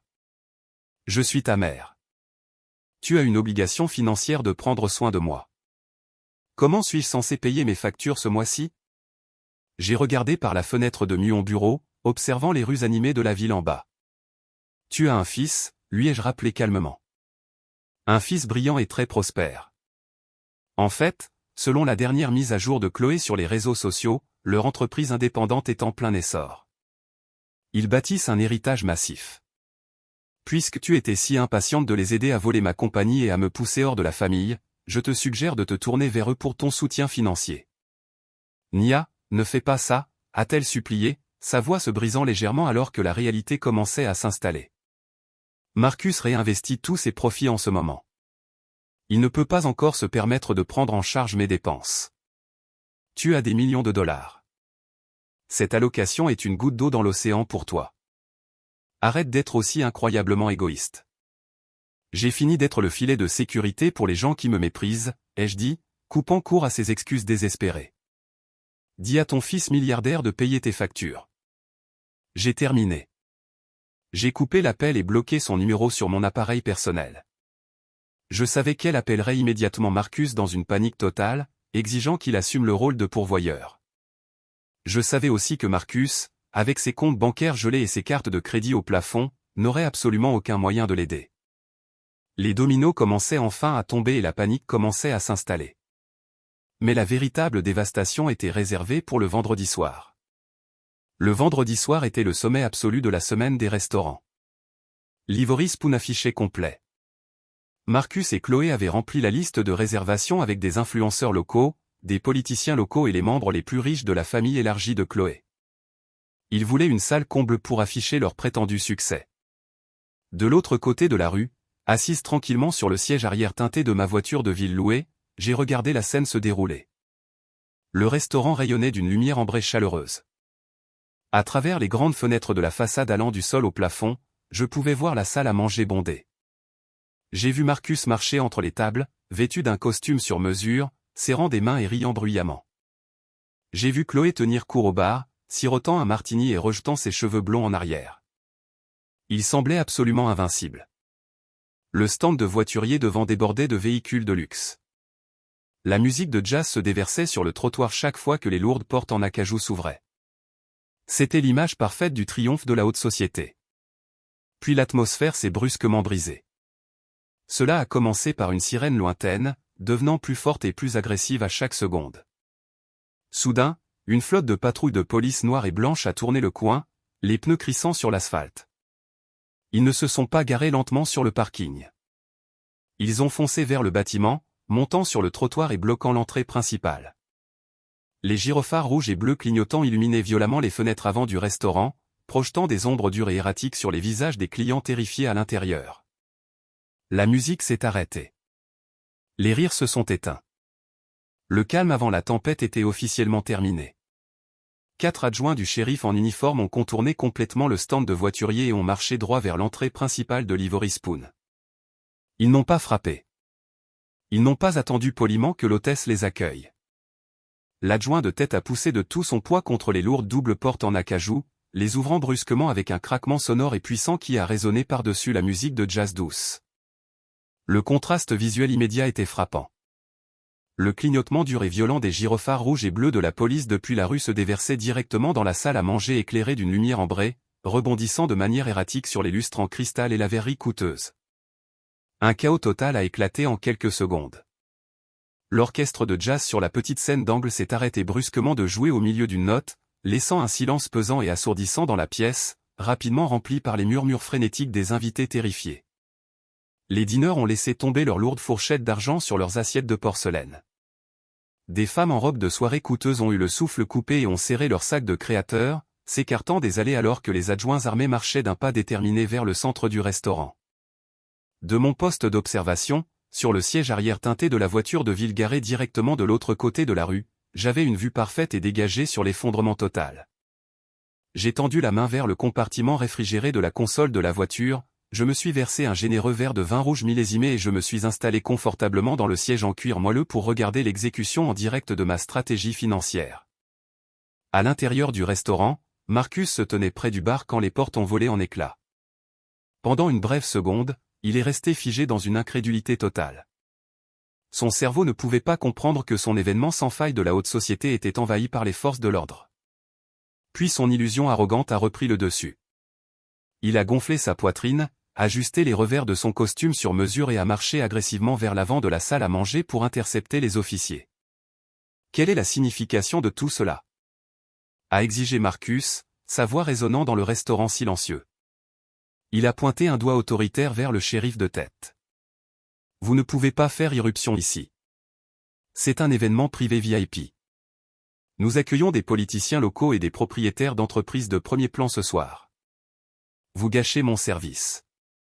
J'exige que vous sortiez immédiatement. Chloé était juste derrière lui. Son visage était rouge de rage indignée. Elle s'est frayé un chemin devant un serveur terrifié et s'est placée à côté de son mari, ayant pleinement l'intention d'utiliser son privilège de riche femme blanche comme bouclier. Avez-vous la moindre idée de qui nous sommes? A-t-elle hurlé en pointant les officiers. Mon oncle est associé principal dans le plus grand cabinet d'avocats d'Atlanta. Vous n'avez absolument aucun droit de perturber nos affaires. Nous possédons cette propriété et vous commettez légalement une violation de domicile.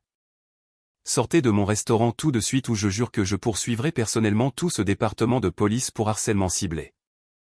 Le shérif de tête, un homme grand aux larges épaules qui semblait totalement indifférent à ces menaces frénétiques, n'a pas bronché. Il n'a pas reculé, et il ne s'est certainement pas excusé. Il a simplement plongé la main dans son épais dossier en cuir et en a sorti une pile de documents judiciaires contraignants marqués du sceau rouge vif du juge de comté. Il a brandi les documents, les poussant presque contre la poitrine de Marcus. Personne ne poursuit personne ce soir, madame, a dit le shérif, sa voix portant l'autorité absolument blasée d'un homme qui traitait avec des fraudeurs arrogants tous les jours. Il a regardé directement Marcus, qui fixait fixement le sceau rouge du tribunal. J'exécute une saisie d'actifs commerciaux ordonnée par le tribunal. Ce restaurant est officiellement saisi en raison d'un défaut de crédit commercial grave et de passifs de dette massifs non résolus. Vos comptes bancaires d'entreprise et toutes les lignes de crédit associées ont été légalement gelés par le créancier il y a exactement 1 heure. Par ordonnée du tribunal, vous devez cesser toutes les opérations commerciales immédiatement. Marcus a reculé physiquement comme si le papier lui avait brûlé la peau. C'est impossible, a-t-il bégayé, sa façade de confiance s'effondrant instantanément dans un désordre de panique balbutiante. Nous sommes les seuls propriétaires. Nous venons d'acquérir la pleine propriété de cette société à responsabilité limitée il y a 2 semaines. Nous n'avons aucune dette impayée. Il doit y avoir une erreur administrative. Vous n'avez pas la bonne entreprise. Il n'y a pas d'erreur, a répondu le shérif, contournant Marcus et faisant signe à ses adjoints de commencer à évacuer la salle. La dette était liée à l'entité corporative. Lorsque vous avez légalement assumé 100% du capital, vous avez assumé 100% des prêts en défaut. Maintenant, je vous demande de donner l'ordre à votre personnel d'éteindre les fourneaux et de s'éloigner des caisses. Toute personne à l'intérieur de ce bâtiment doit évacuer les lieux immédiatement avant que nous ne verrouillions les portes et condamnions les fenêtres. La panique a balayé la salle à manger comme une onde de choc. Les riches invités VIP, les influenceurs des réseaux sociaux et les parents arrogants de Chloé issus de la vieille bourgeoisie ne sont pas restés pour défendre le couple doré. Dès qu'ils ont entendu les mots saisie d'actifs et défauts commerciaux, leur loyauté s'est évanouie. Ils ont instantanément réalisé qu'ils se trouvaient à l'intérieur d'un navire frauduleux en train de couler. Et la toute dernière chose que les riches mondains souhaitent, c'est d'être photographiés par la presse lors d'une descente de police. Les chaises ont grincé violemment contre le sol en marbre alors que des dizaines de personnes se levaient en même temps, attrapant leurs manteaux et se précipitant vers les sorties. Ils ont abandonné leur repas coûteux à moitié mangé et ont bousculé Marcus et Chloé sans établir de contact visuel, les traitant comme s'ils étaient soudainement contagieux. Chloé a tourné sur elle-même, regardant les membres de sa propre famille courir littéralement vers les portes arrière pour éviter l'humiliation. « Attendez !» a-t-elle crié, tendant la main vers sa tante en fuite. « S'il vous plaît, ne partez pas. C'est juste un énorme malentendu. » Mais personne ne s'est arrêté. La grande illusion était morte. Marcus hyperventilait. Ses mains tremblaient violemment alors qu'il fouillait dans sa veste de costume pour en sortir son téléphone portable.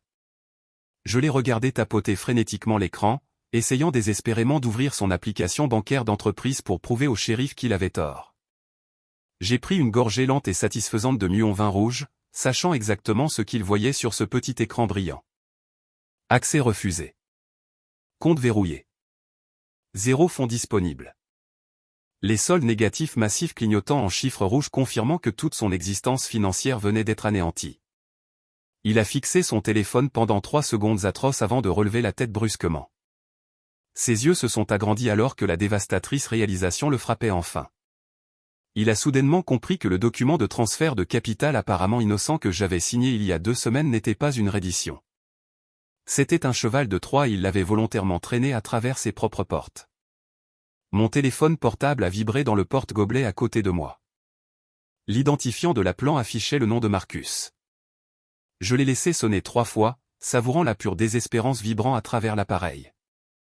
À la 4e sonnerie, j'ai appuyé sur le bouton vert d'acceptation et activé le haut-parleur, laissant sa voix frénétique remplir l'habitacle luxueux et silencieux de la voiture de ville. « Nia !» a-t-il hurlé, sa voix se brisant sous une terreur brute absolue. Le bruit de fond de la descente de police et les cris des adjoints résonnaient bruyamment dans le téléphone. « Nia, qu'as-tu fait ? La police est ici. Ils ferment le restaurant. Ils disent que les comptes sont gelés. Règle ça tout de suite. » dis à tes avocats d'appeler la banque et d'arrêter cette descente. J'ai pris une autre gorgée de mon vin, faisant tournoyer le liquide rouge foncé dans le verre de cristal.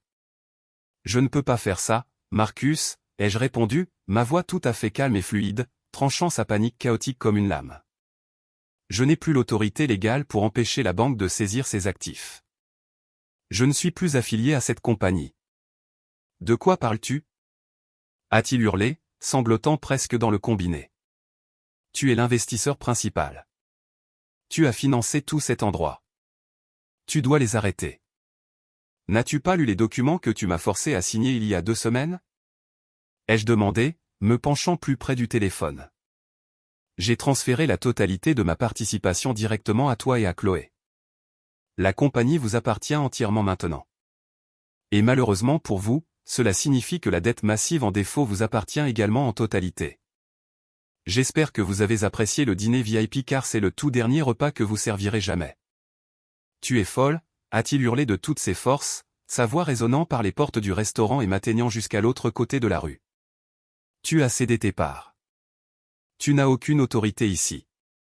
Je suis resté parfaitement immobile à l'arrière de la voiture de ville louée.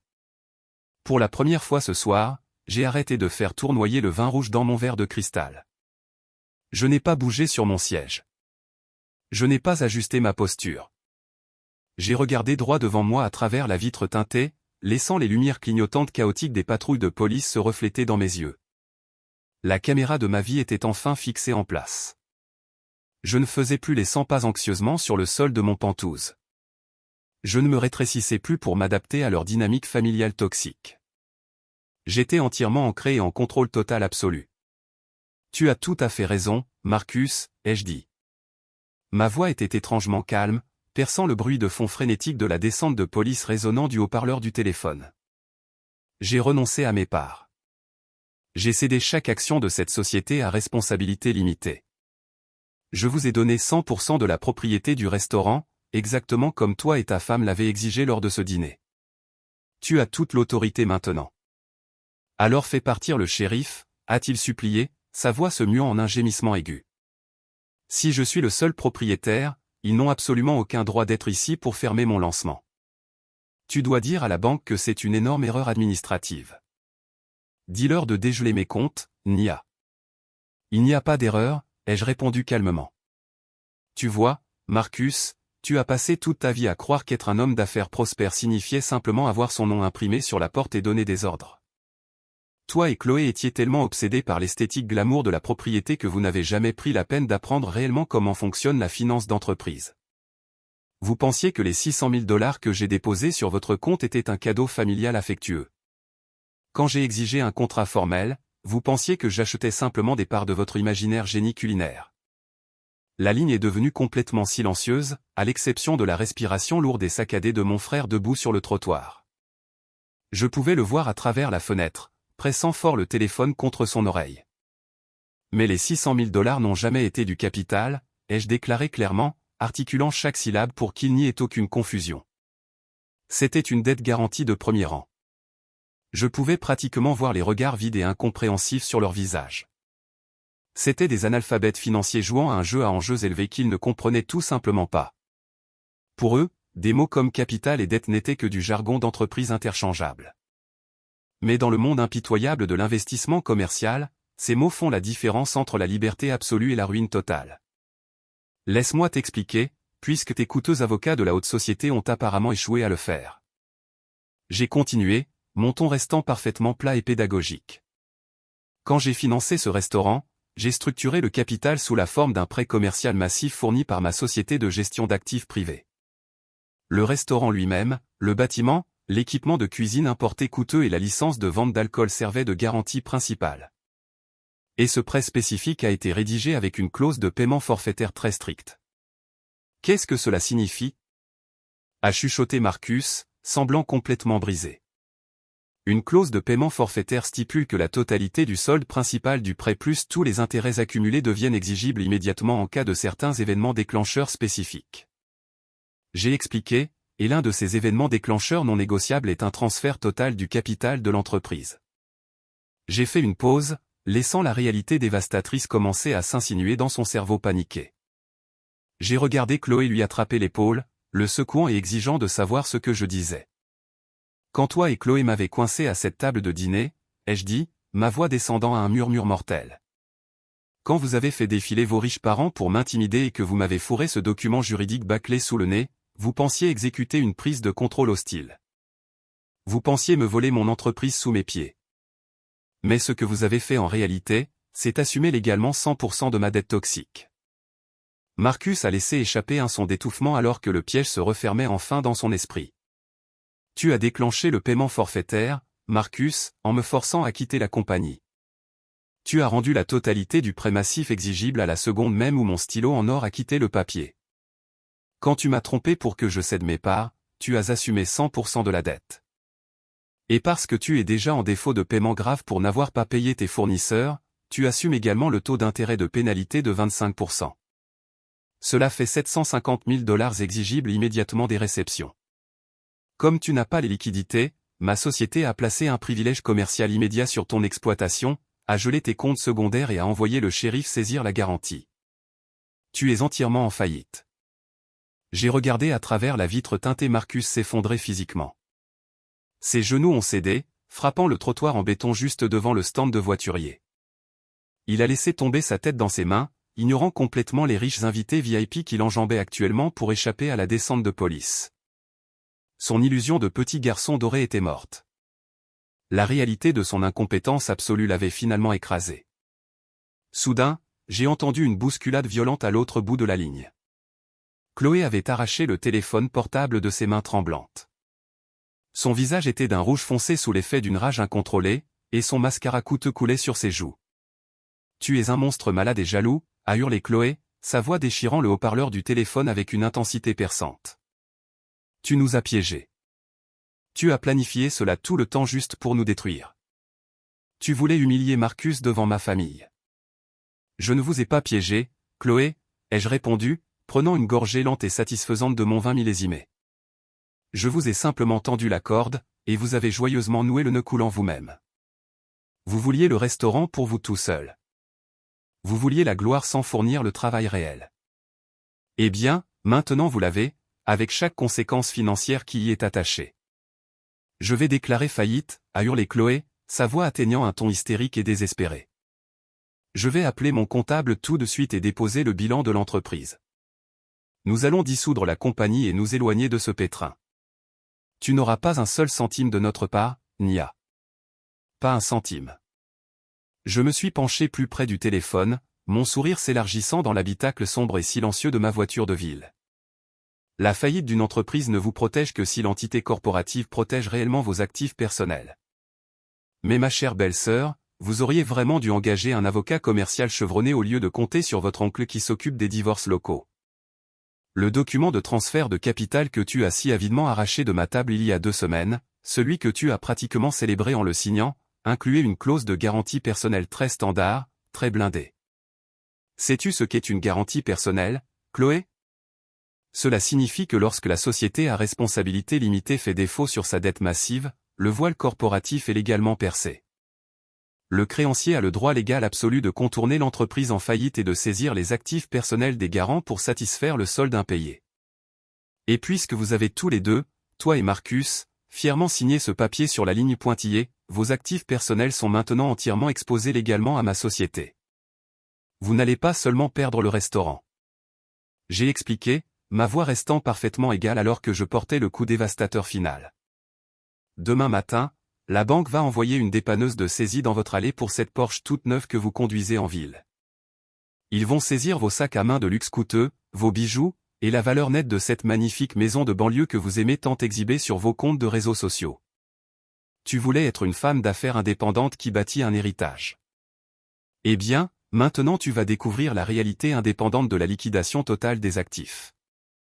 À travers la vitre teintée de la voiture de ville, j'ai regardé le moment exact où son monde entier a pris fin.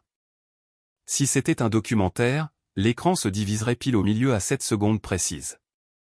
D'un côté, on me verrait assise dans le luxe silencieux de mon véhicule, arborant un sourire calme et mortel de victoire absolue. De l'autre côté, on verrait le visage de Chloé se tordre dans une panique pure et inégalée. Toute couleur a quitté sa peau, la laissant pâle et physiquement mal en point sous les lumières crues et clignotantes de la police. Le personnage hautain de la haute société qu'elle avait utilisé contre moi pendant des années s'est instantanément évaporé, ne laissant derrière lui qu'une femme terrifiée face à une ruine financière complète. Elle a lentement abaissé le téléphone de son oreille.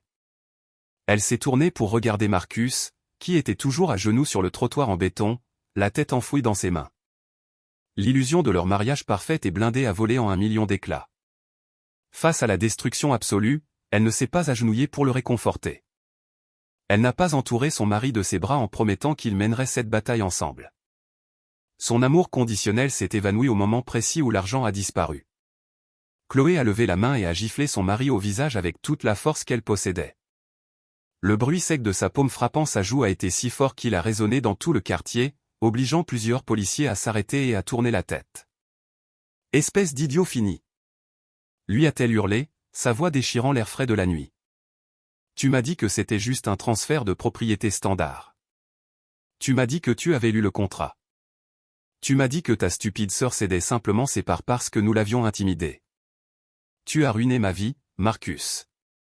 Tu m'as promis la richesse et le statut, et tu m'as donné ta pathétique dette toxique. » Marcus a trébuché en arrière, tenant sa joue rouge, regardant sa femme avec des yeux larges et terrifiés. Il a ouvert la bouche pour se défendre, pour offrir une excuse pathétique, mais aucun mot n'est sorti. Il était enfin à court de mensonges. L'humiliation était absolue et elle se jouait sur une scène totalement publique.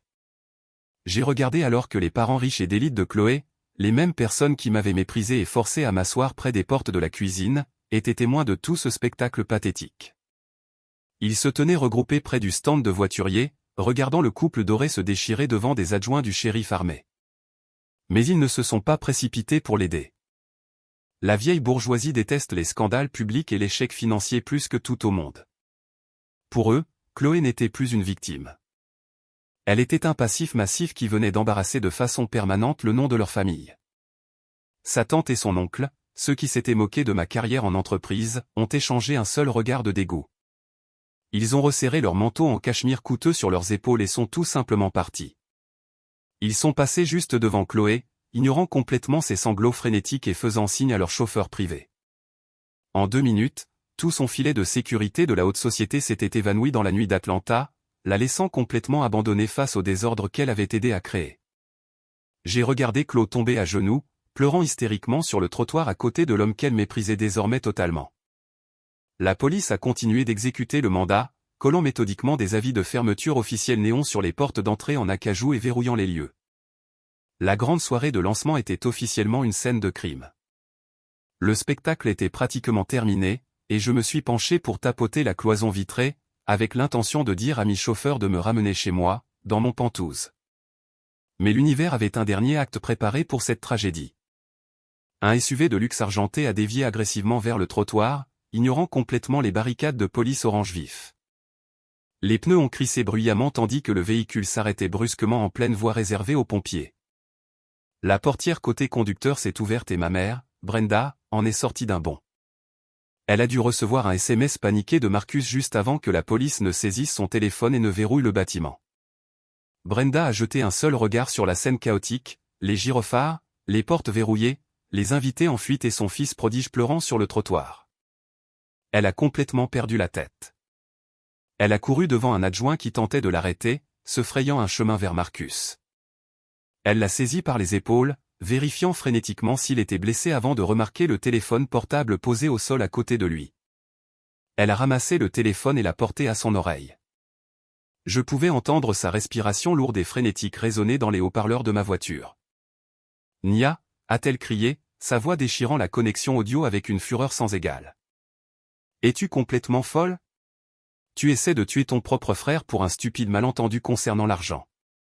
Tu ne peux pas lui faire ça. » « Je ne l'ai pas tué, maman, ai-je répondu calmement, en la regardant agiter les bras frénétiquement sur le trottoir. Je lui ai simplement donné exactement ce qu'il demandait. Il voulait l'entreprise, et maintenant il la possède avec tous ses problèmes.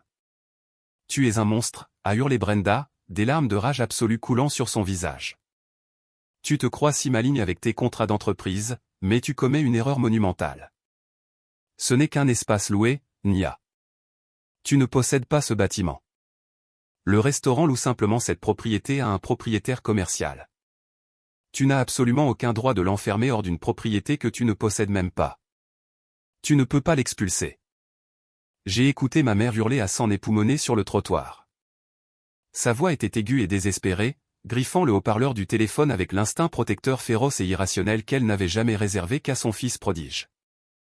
À travers les vitres teintées de ma voiture de location, je l'ai regardé debout sous les lumières crues et clignotantes de la police. S'il y avait une caméra filmant ce moment précis, elle ferait un zoom lent, se dirigeant droit vers le visage transpirant et paniqué de Brenda. Le bruit de fond des sirènes, les cris des adjoints et les invités en fuite disparaîtraient complètement, laissant un silence de mort absolu. Le seul son restant au monde serait ma voix froide et régulière portant le coup final et dévastateur. « Tu as absolument raison, maman », ai-je dit. Ma voix était dépouillée de toute affection filiale. C'était la voix calme et clinique d'un exécuteur d'entreprise. Le restaurant ne possède pas cette propriété. C'est un bail commercial. Marcus a signé un contrat de 10 ans pour louer cet emplacement de choix au centre-ville. Il n'est qu'un locataire dans un immeuble très cher. J'ai entendu Brenda laisser échapper un souffle rauque au téléphone. Elle pensait réellement avoir trouvé une faille juridique. Elle pensait que sa simple volonté maternelle avait en quelque sorte protégé magiquement son fils des conséquences de sa propre incompétence flagrante. Elle croyait sincèrement que parce que l'espace était loué, je dépassais mes limites légales en envoyant le shérif sur les lieux. Mais il y a une leçon très importante ici sur le marché de l'immobilier commercial, maman, ai-je continué en parlant lentement, pour que chaque mot puisse pénétrer son délire absolu. Les propriétés changent de main tout le temps. Des bâtiments sont achetés et vendus par des sociétés de capital investissement et des sociétés de holding anonymes chaque jour. Un propriétaire d'entreprise intelligent sait toujours exactement qui détient l'acte de propriété du toit au-dessus de sa tête. Mais Marcus n'est pas un propriétaire d'entreprise intelligent. Il était trop occupé à choisir du marbre italien importé et des verres à vin de créateur pour effectuer une recherche de titre de base auprès du greffier du comté. Brenda a cessé d'agiter les bras. Elle restait parfaitement immobile sur le trottoir en béton, pressant le téléphone contre son oreille. La colère féroce et vertueuse sur son visage a commencé à fondre rapidement, remplacée par un sentiment d'effroi rampant et étouffant. Elle réalisait lentement que je ne bluffais pas. Je ne proférais jamais de menaces juridiques sans avoir les documents officiels pour les appuyer. « Veux-tu savoir qui possède réellement ce bâtiment, maman » ai-je demandé, laissant la question planer dans l'air frais de la nuit. « Veux-tu savoir dont le nom figure sur l'acte de propriété principal qui a été déposé au centre-ville il y a exactement 3 mois ?» Il n'y eut aucune réponse, juste le son de sa respiration saccadée et terrifiée. « Ma société privée de gestion d'actifs a acheté tout ce bloc commercial » ai-je déclaré. Les mots étaient lourds et absolus, tombant comme une enclume à l'autre bout du fil. Je ne suis pas seulement sa créancière principale. Je suis sa propriétaire. J'ai regardé à travers la fenêtre alors que le sang se vidait complètement du visage de ma mère. Ses genoux ont fléchi légèrement et elle a dû tendre la main pour s'agripper au mur de briques du bâtiment juste pour s'empêcher de s'effondrer physiquement sur le trottoir. Et ton fils brillant, le génie culinaire, qui allait bâtir un immense héritage familial, n'a pas payé son loyer depuis plus de 60 jours, ai-je expliqué avec fluidité. Il est en violation directe de son bail commercial depuis le jour où il a ouvert ses lourdes portes en acajou.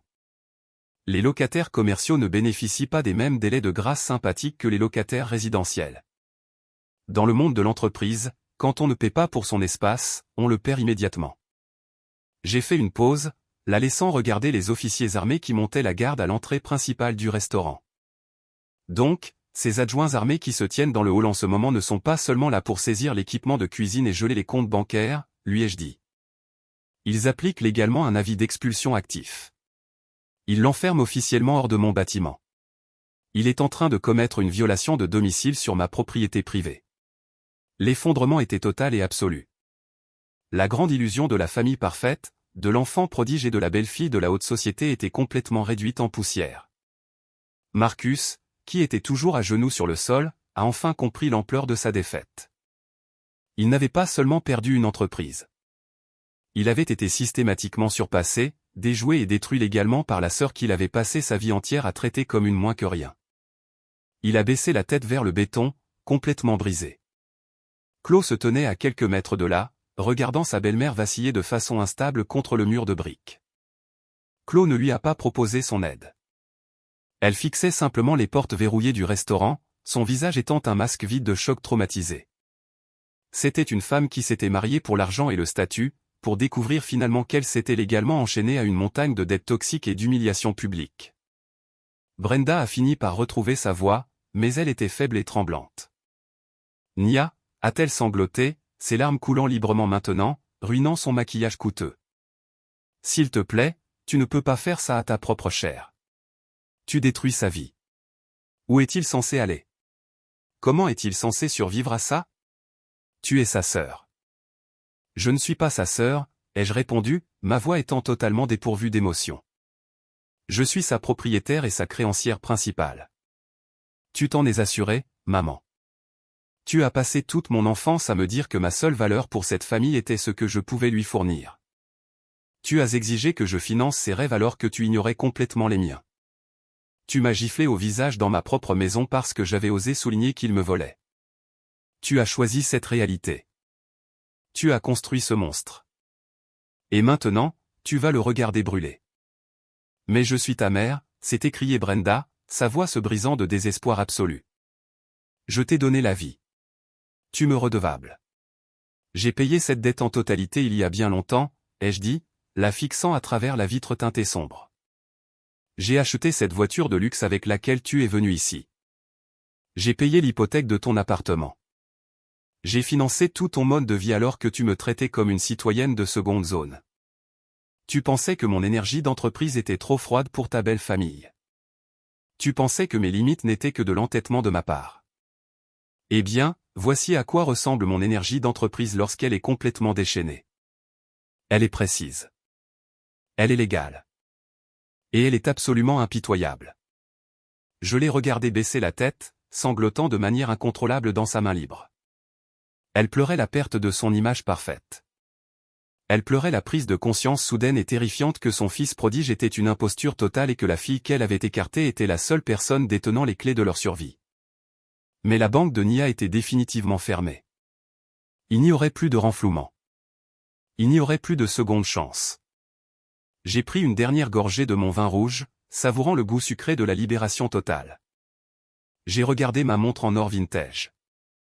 Le shérif va sécuriser l'entrée principale et changer toutes les serrures commerciales très bientôt, lui ai-je dit, ma voix résonnant d'une finalité glaciale.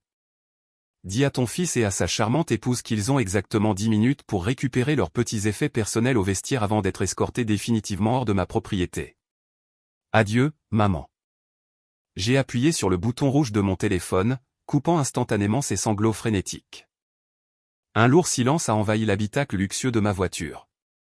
J'ai tapoté la cloison vitrée me séparant de mon chauffeur. Ramenez-moi à la maison, ai-je dit doucement. Le moteur puissant de la voiture de ville a ronronné. Alors que nous quittions le trottoir pour nous fondre dans le trafic dense d'Atlanta, je ne me suis pas retourné vers les gyrophares de la police. Je ne me suis pas retourné vers mon frère pleurant sur le trottoir ou ma mère s'appuyant faiblement contre le mur de briques. J'ai regardé droit devant moi, vers la silhouette lumineuse et magnifique de la ville, me sentant complètement légère pour la toute première fois de ma vie. Une semaine s'est écoulée depuis que les gyrophares rouges et bleus ont illuminé l'effondrement spectaculaire de l'empire factice de mon frère. La poussière était enfin retombée, ne laissant derrière elle que la réalité froide et dure de la ruine financière. Si une caméra capturait cette suite des événements, elle reculerait pour un plan large et désolé de la ville. Les lourdes portes en acajou de l'Ivory Spoon étaient désormais cadenassées avec d'épaisses chaînes en acier. Des avis juridiques orange vif étaient placardés sur les coûteuses vitres allant du sol au plafond. Le stand du voiturier était vide. La musique de jazz avait disparu. L'espace était complètement mort, et le silence qui l'entourait était assourdissant. L'isolement des coupables fut rapide et absolu. Marcus a passé les premières 48 heures enfermé dans sa maison de banlieue, appelant désespérément ses riches beaux-parents, mendiant un renflouement. Mais la vieille fortune n'investit pas dans des passifs toxiques. La famille de Chloé l'a complètement coupé, refusant même de répondre à ses appels. Et Chloé, fidèle à sa nature opportuniste, a fait exactement ce qu'un parasite fait lorsque l'hôte n'a plus de sang. Elle s'est détachée avec une précision impitoyable. Au matin du 5e jour, Marcus s'est réveillé dans une maison vide et résonnante. Chloé avait discrètement emballé ses vêtements de créateur, ses bijoux coûteux et ses sacs Birkin à 25 000 $ dans le coffre d'une voiture de location. La Porsche avait déjà été reprise, laissant des marques de pneus sombres sur l'allée en béton. Avant de partir, elle s'était connectée à leur dernier compte chèque personnel joint et avait complètement vidé les pitoyables restes d'argent qui s'y trouvaient. Elle n'a pas laissé de mots. Elle ne l'a pas réveillé pour lui dire au revoir. Elle a simplement laissé une demande de divorce dactylographiée, rédigée par son oncle, posée sur le comptoir de la cuisine à côté d'une pile de factures de services publics impayées.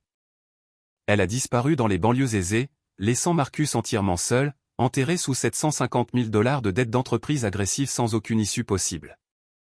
Le fils prodige a finalement été contraint de s'asseoir seul dans sa maison vide, faisant face aux conséquences terrifiantes de sa propre arrogance. Mais les dommages collatéraux de l'incompétence flagrante de mon frère ne se sont pas arrêtés à son mariage ruiné. L'onde de choc financière ne faisait que commencer à frapper ses cibles secondaires, et elle a frappé ma mère avec une force dévastatrice. Brenda était assise dans son condominium de luxe, sirotant son café matinal et essayant de faire comme si son monde était encore intact quand un coup sec a interrompu sa routine paisible. Ce n'était pas un voisin amical passant pour discuter. C'était un huissier de justice désigné par le tribunal. Il lui a remis une épaisse enveloppe Kraft contenant une citation à comparaître devant un tribunal civil. Brenda a déchiré l'enveloppe et la réalité terrifiante de ce que Marcus avait fait s'est enfin abattue sur elle. Le prêt personnel non garanti de 100 000 $, celui que Marcus avait obtenu frauduleusement en utilisant son numéro de sécurité sociale, était officiellement en défaut de paiement. Les prêteurs prédateurs se moquaient qu'elle soit une mère essayant de protéger son fils. Ils ne se souciaient que de la signature juridiquement contraignante sur le contrat numérique. Comme son nom figurait sur le prêt, les créanciers ont immédiatement agi pour garantir leurs fonds. Les algorithmes financiers n'ont montré absolument aucune pitié. En quelques jours, son excellente cote de crédit a chuté de centaines de points, décimant complètement son pouvoir d'achat. La banque a gelé ses modestes économies de retraite, bloquant son accès à chaque dollar qu'elle avait mis de côté pour son avenir. Chaque carte de crédit dans son portefeuille a été brusquement annulée. Lorsqu'elle s'est rendue à l'épicerie pour acheter des produits de première nécessité, sa carte a été bruyamment refusée à la caisse, la forçant à repartir les mains vides devant une longue file de clients impatients. Le paiement automatique de son bail de condominium a été rejeté pour la deuxième fois. Son adhésion prestigieuse au country club a été publiquement révoquée et son nom a été affiché sur le tableau des comptes en souffrance. Elle est passée du statut de mère fière de la haute société à celui de débitrice défaillante et ruinée en moins d'une seule semaine. La société de gestion immobilière gérant son complexe de condominium de luxe ne lui a accordé ni délai de grâce ni oreille compatissante. Lorsqu'elle n'a pas pu payer le loyer, ils lui ont remis un avis formel d'expulsion. On lui a donné exactement 48 heures pour faire ses bagages et quitter les lieux. Le plan large de sa chute montrerait une femme brisée traînant ses bagages dans le hall immaculé de son immeuble. Elle a dû passer devant ses riches voisins, évitant leur regard méprisant alors qu'elle chargeait toute sa vie dans le coffre d'un véhicule de covoiturage bon marché. Elle n'avait nulle part où aller. Ses amis l'avaient abandonnée dès que sa carte de crédit avait commencé à être refusée. Son fils esquivait ses appels, trop honteux et trop fauché pour lui proposer un canapé où dormir. Elle était à court d'options. C'était un après-midi de mardi pluvieux quand l'interphone de sécurité de mon Penthouse a sonné bruyamment. J'étais assise à mon bureau en verre, finalisant les documents de liquidation pour l'équipement de cuisine commerciale du restaurant. J'ai appuyé sur le bouton pour communiquer avec le hall. Le concierge semblait profondément mal à l'aise. Il m'a informé que ma mère se tenait dans le hall avec 3 grandes valises, exigeant agressivement d'être conduite à ma résidence. Je n'ai pas paniqué. Je n'ai pas ressenti de soudaine bouffée de culpabilité filiale. J'ai simplement ordonné au concierge de lui accorder l'accès à l'ascenseur. Je voulais voir cet acte final se jouer face à face. Je suis sorti de mon bureau à domicile et me suis tenu au centre de mon immense salon. Le grand espace ouvert de mon Penthouse semblait incroyablement calme et serein, contrastant nettement avec le désespoir chaotique qui s'apprêtait à sortir de l'ascenseur. Quelques instants plus tard, j'ai entendu des pas lourds s'approcher de ma porte d'entrée, suivis d'une série de coups frénétiques et désespérés. Je me suis dirigé vers la lourde porte en chêne, j'ai déverrouillé le pêne dormant et je l'ai ouverte lentement. Brenda se tenait dans le couloir, ressemblant à une parfaite inconnue. Ses cheveux parfaitement coiffés étaient crépus et en désordre à cause de la pluie. Les robes en soie coûteuses qu'elle aimait arborer étaient remplacées par un pull surdimensionné et froissé. Elle serrait les poignets de 2 lourdes valises, ses articulations devenant d'un blanc éclatant sous la tension. Son visage était pâle, tiré et avait vieilli d'au moins 10 ans en l'espace de quelques jours. La femme arrogante et imbue d'elle-même qui m'avait giflé au visage dans ce même appartement avait complètement disparu. À sa place se tenait une femme terrifiée et brisée, me fixant avec de grands yeux désespérés. Nia, a-t-elle étouffé, sa voix tremblant de façon incontrôlable. Elle a lâché les valises sur le sol et a fait un pas vers moi, tendant les mains dans un geste de supplication désespérée. « S'il te plaît, Nia, je n'ai nulle part où aller. La banque m'a tout pris. Ils ont gelé mes comptes. La gestion du condo m'a mise à la porte ce matin. Marcus ne répond même pas à mes appels. Il se cache des créanciers et je suis complètement seul. J'ai besoin d'un endroit où rester, juste pour un petit moment, jusqu'à ce que je puisse régler ça. Je suis resté parfaitement immobile, bloquant l'entrée de mon sanctuaire. Je n'ai pas tendu la main pour prendre les siennes. Je ne me suis pas écarté pour la laisser traîner ses bagages dans mon foyer. Je l'ai juste regardée avec une expression de calme absolu et sans émotion. « Tu ne peux pas me rejeter », a sangloté Brenda, les larmes coulant sur son visage épuisé. « Je suis ta mère, Nia. Nous sommes une famille. Le sang est plus épais que l'eau. Tu as tellement de place dans cet immense appartement. Tu as des millions de dollars. Tu ne peux pas simplement laisser ta propre chair à la rue. Je sais que j'ai fait des erreurs. Je sais que j'ai été dur avec toi, mais j'essayais juste de maintenir la famille unie. S'il te plaît, trouve dans ton cœur la force de me pardonner. Nous sommes une famille. » Ces mots résonnaient dans le couloir silencieux. Elle utilisait le concept de famille comme une arme une dernière fois, essayant désespérément d'encaisser un chèque sur un compte relationnel qui était en faillite depuis des décennies. J'ai regardé les larmes rouler sur ses joues et je n'ai absolument rien ressenti. Je me suis tenu sur le seuil de mon pentouse et j'ai regardé la femme qui m'avait donné naissance s'effondrer complètement. Pendant des années, j'avais profondément désiré sa validation. J'avais couru après son amour maternel en ouvrant constamment mon chéquier et en réduisant intentionnellement mes propres ambitions pour ne pas faire d'ombre à son fils chéri. J'avais bêtement cru que si je lui achetais assez d'objets coûteux et résolvais assez de leurs crises fabriquées, elle finirait par me regarder comme elle regardait Marcus. J'ai passé toute ma vingtaine à sacrifier ma propre vie personnelle, travaillant 80 heures par semaine et sautant des vacances juste pour m'assurer qu'ils n'aient jamais à faire face aux conséquences de leur propre irresponsabilité financière. Mais debout ici maintenant, la regardant pleurer sur son statut de haute société perdue et sa cote de crédit ruinée, j'ai réalisé la vérité tragique et indéniable. Je ne lui manquais pas. C'était mon argent qui lui manquait. Elle ne pleurait pas parce qu'elle avait perdu sa fille ou parce qu'elle ressentait un remords sincère pour m'avoir giflé dans cette même pièce. Elle pleurait parce que son principal filet de sécurité financière avait enfin coupé le cordon et qu'elle était terrifiée à l'idée de mener une vie normale de classe ouvrière. L'illusion de la famille dorée était complètement brisée, et elle n'avait absolument plus personne d'autre à blâmer qu'elle-même. Je l'ai laissée pleurer dans le couloir pendant une autre longue minute. Je l'ai laissée ressentir tout le poids écrasant du silence. Quand j'ai enfin parlé, ma voix était parfaitement calme et régulière, résonnant sur les sols en marbre du couloir. Je paierai pour une petite chambre en location pour toi, sur une base mensuelle, ai-je dit, en regardant directement ses yeux rouges et gonflés. Ce sera un studio de base dans un quartier modeste. Il n'y aura pas d'équipement de luxe. Il n'y aura pas d'adhésion au country club, et il n'y aura pas de location de voitures de luxe.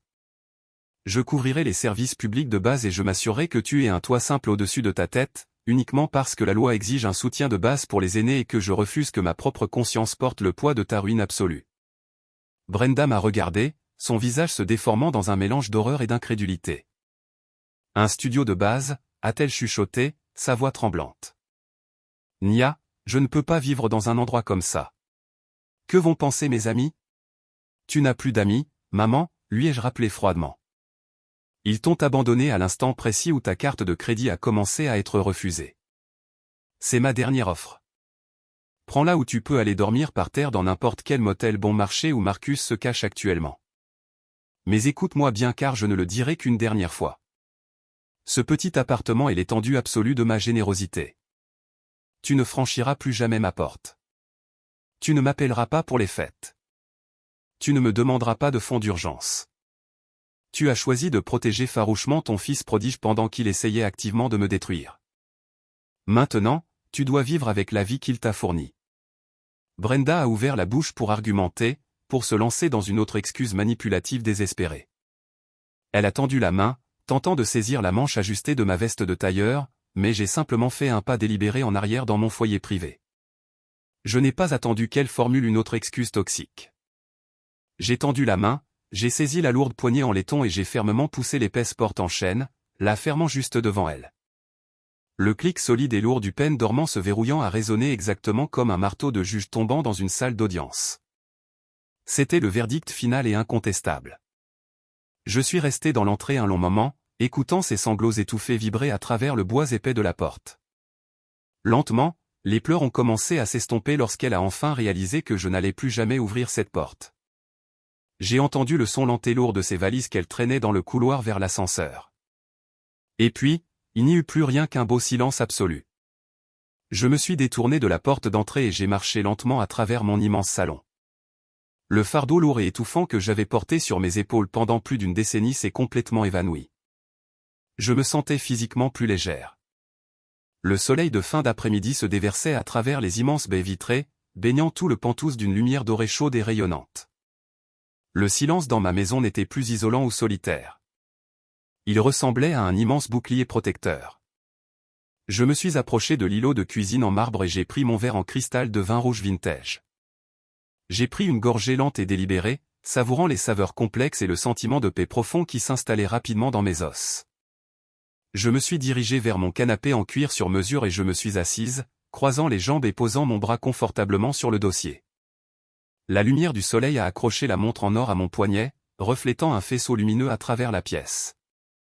S'il y avait une caméra filmant ma vie, c'est le moment précis où elle reculerait lentement, capturant la vaste et magnifique étendue de mon sanctuaire sécurisé avant de zoomer une dernière fois pour se fixer directement sur mes yeux. J'ai regardé droit devant moi, brisant la barrière invisible et m'adressant directement à vous. Dans le monde des affaires commerciales, la pire erreur financière que vous puissiez commettre est d'injecter du bon argent dans une mauvaise dette simplement parce que vous êtes paralysé par le biais des coûts irrécupérables. Vous continuez à investir votre capital parce que vous avez déjà tant perdu et vous espérez désespérément que si vous donnez juste un peu plus de temps, les choses s'amélioreront miraculeusement. Vous vous accrochez à des actifs défaillants par pure nostalgie obstinée et cela finit par vous ruiner. Les dynamiques familiales toxiques fonctionnent exactement selon ce même principe.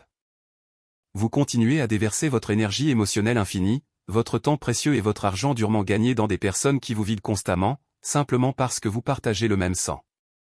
Vous vous convainquez que l'investissement biologique exige votre loyauté infinie et indéfectible. Vous les laissez franchir vos limites et manquer de respect à votre paix parce que la société vous dit que la famille est tout. Mais la vérité est que la plus douce des revanches n'est pas de les regarder tomber.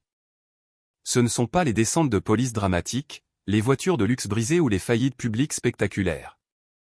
Ces choses sont satisfaisantes, mais elles ne sont que temporaires. La revanche la plus vraie, la plus permanente, c'est le matin calme et magnifique où vous vous réveillez et réalisez que vous avez le pouvoir absolu de les retirer définitivement de votre vie. C'est la prise de conscience profonde que leurs urgences fabriquées, leurs appels téléphoniques désespérés et leurs drames sans fin ne sont tout simplement plus votre problème. Vous n'êtes pas obligé de vous immoler par le feu juste pour garder vos parents toxiques au chaud. J'ai bâti un empire immobilier commercial massif en sachant exactement quand couper mes pertes et me retirer d'une mauvaise affaire. Apprendre à appliquer cette même logique impitoyable à ma propre lignée a été la leçon la plus difficile mais la plus précieuse de toute ma vie. Aujourd'hui, mon portefeuille est florissant. Mes comptes bancaires sont sécurisés. Et plus important encore, mon esprit est entièrement en paix. Avez-vous déjà dû utiliser une logique froide et dure pour couper les ponts avec un parent par le sang qui vous traitait comme un distributeur automatique de billets sur pattes? Avez-vous déjà dû expulser légalement et émotionnellement des membres toxiques de votre famille afin de protéger votre propre paix et de préserver votre propre avenir? J'aimerais beaucoup lire vos histoires. Racontez-moi comment vous avez trouvé votre liberté dans les commentaires ci-dessous. Si cette histoire a résonné en vous ou vous a donné le courage de fixer enfin ces limites difficiles, n'hésitez pas à cliquer sur le bouton « J'aime » et à vous abonner à la chaîne pour plus d'histoires de résilience, d'indépendance financière et d'autonomisation absolue. Partagez cette vidéo avec quelqu'un qui pourrait avoir besoin d'un rappel que la véritable famille se construit sur le respect mutuel et l'amour sincère, et non sur l'exploitation financière et la manipulation émotionnelle. Merci beaucoup d'avoir regardé et rappelez-vous que votre tranquillité d'esprit est votre actif de luxe ultime. Protégez-la à tout prix.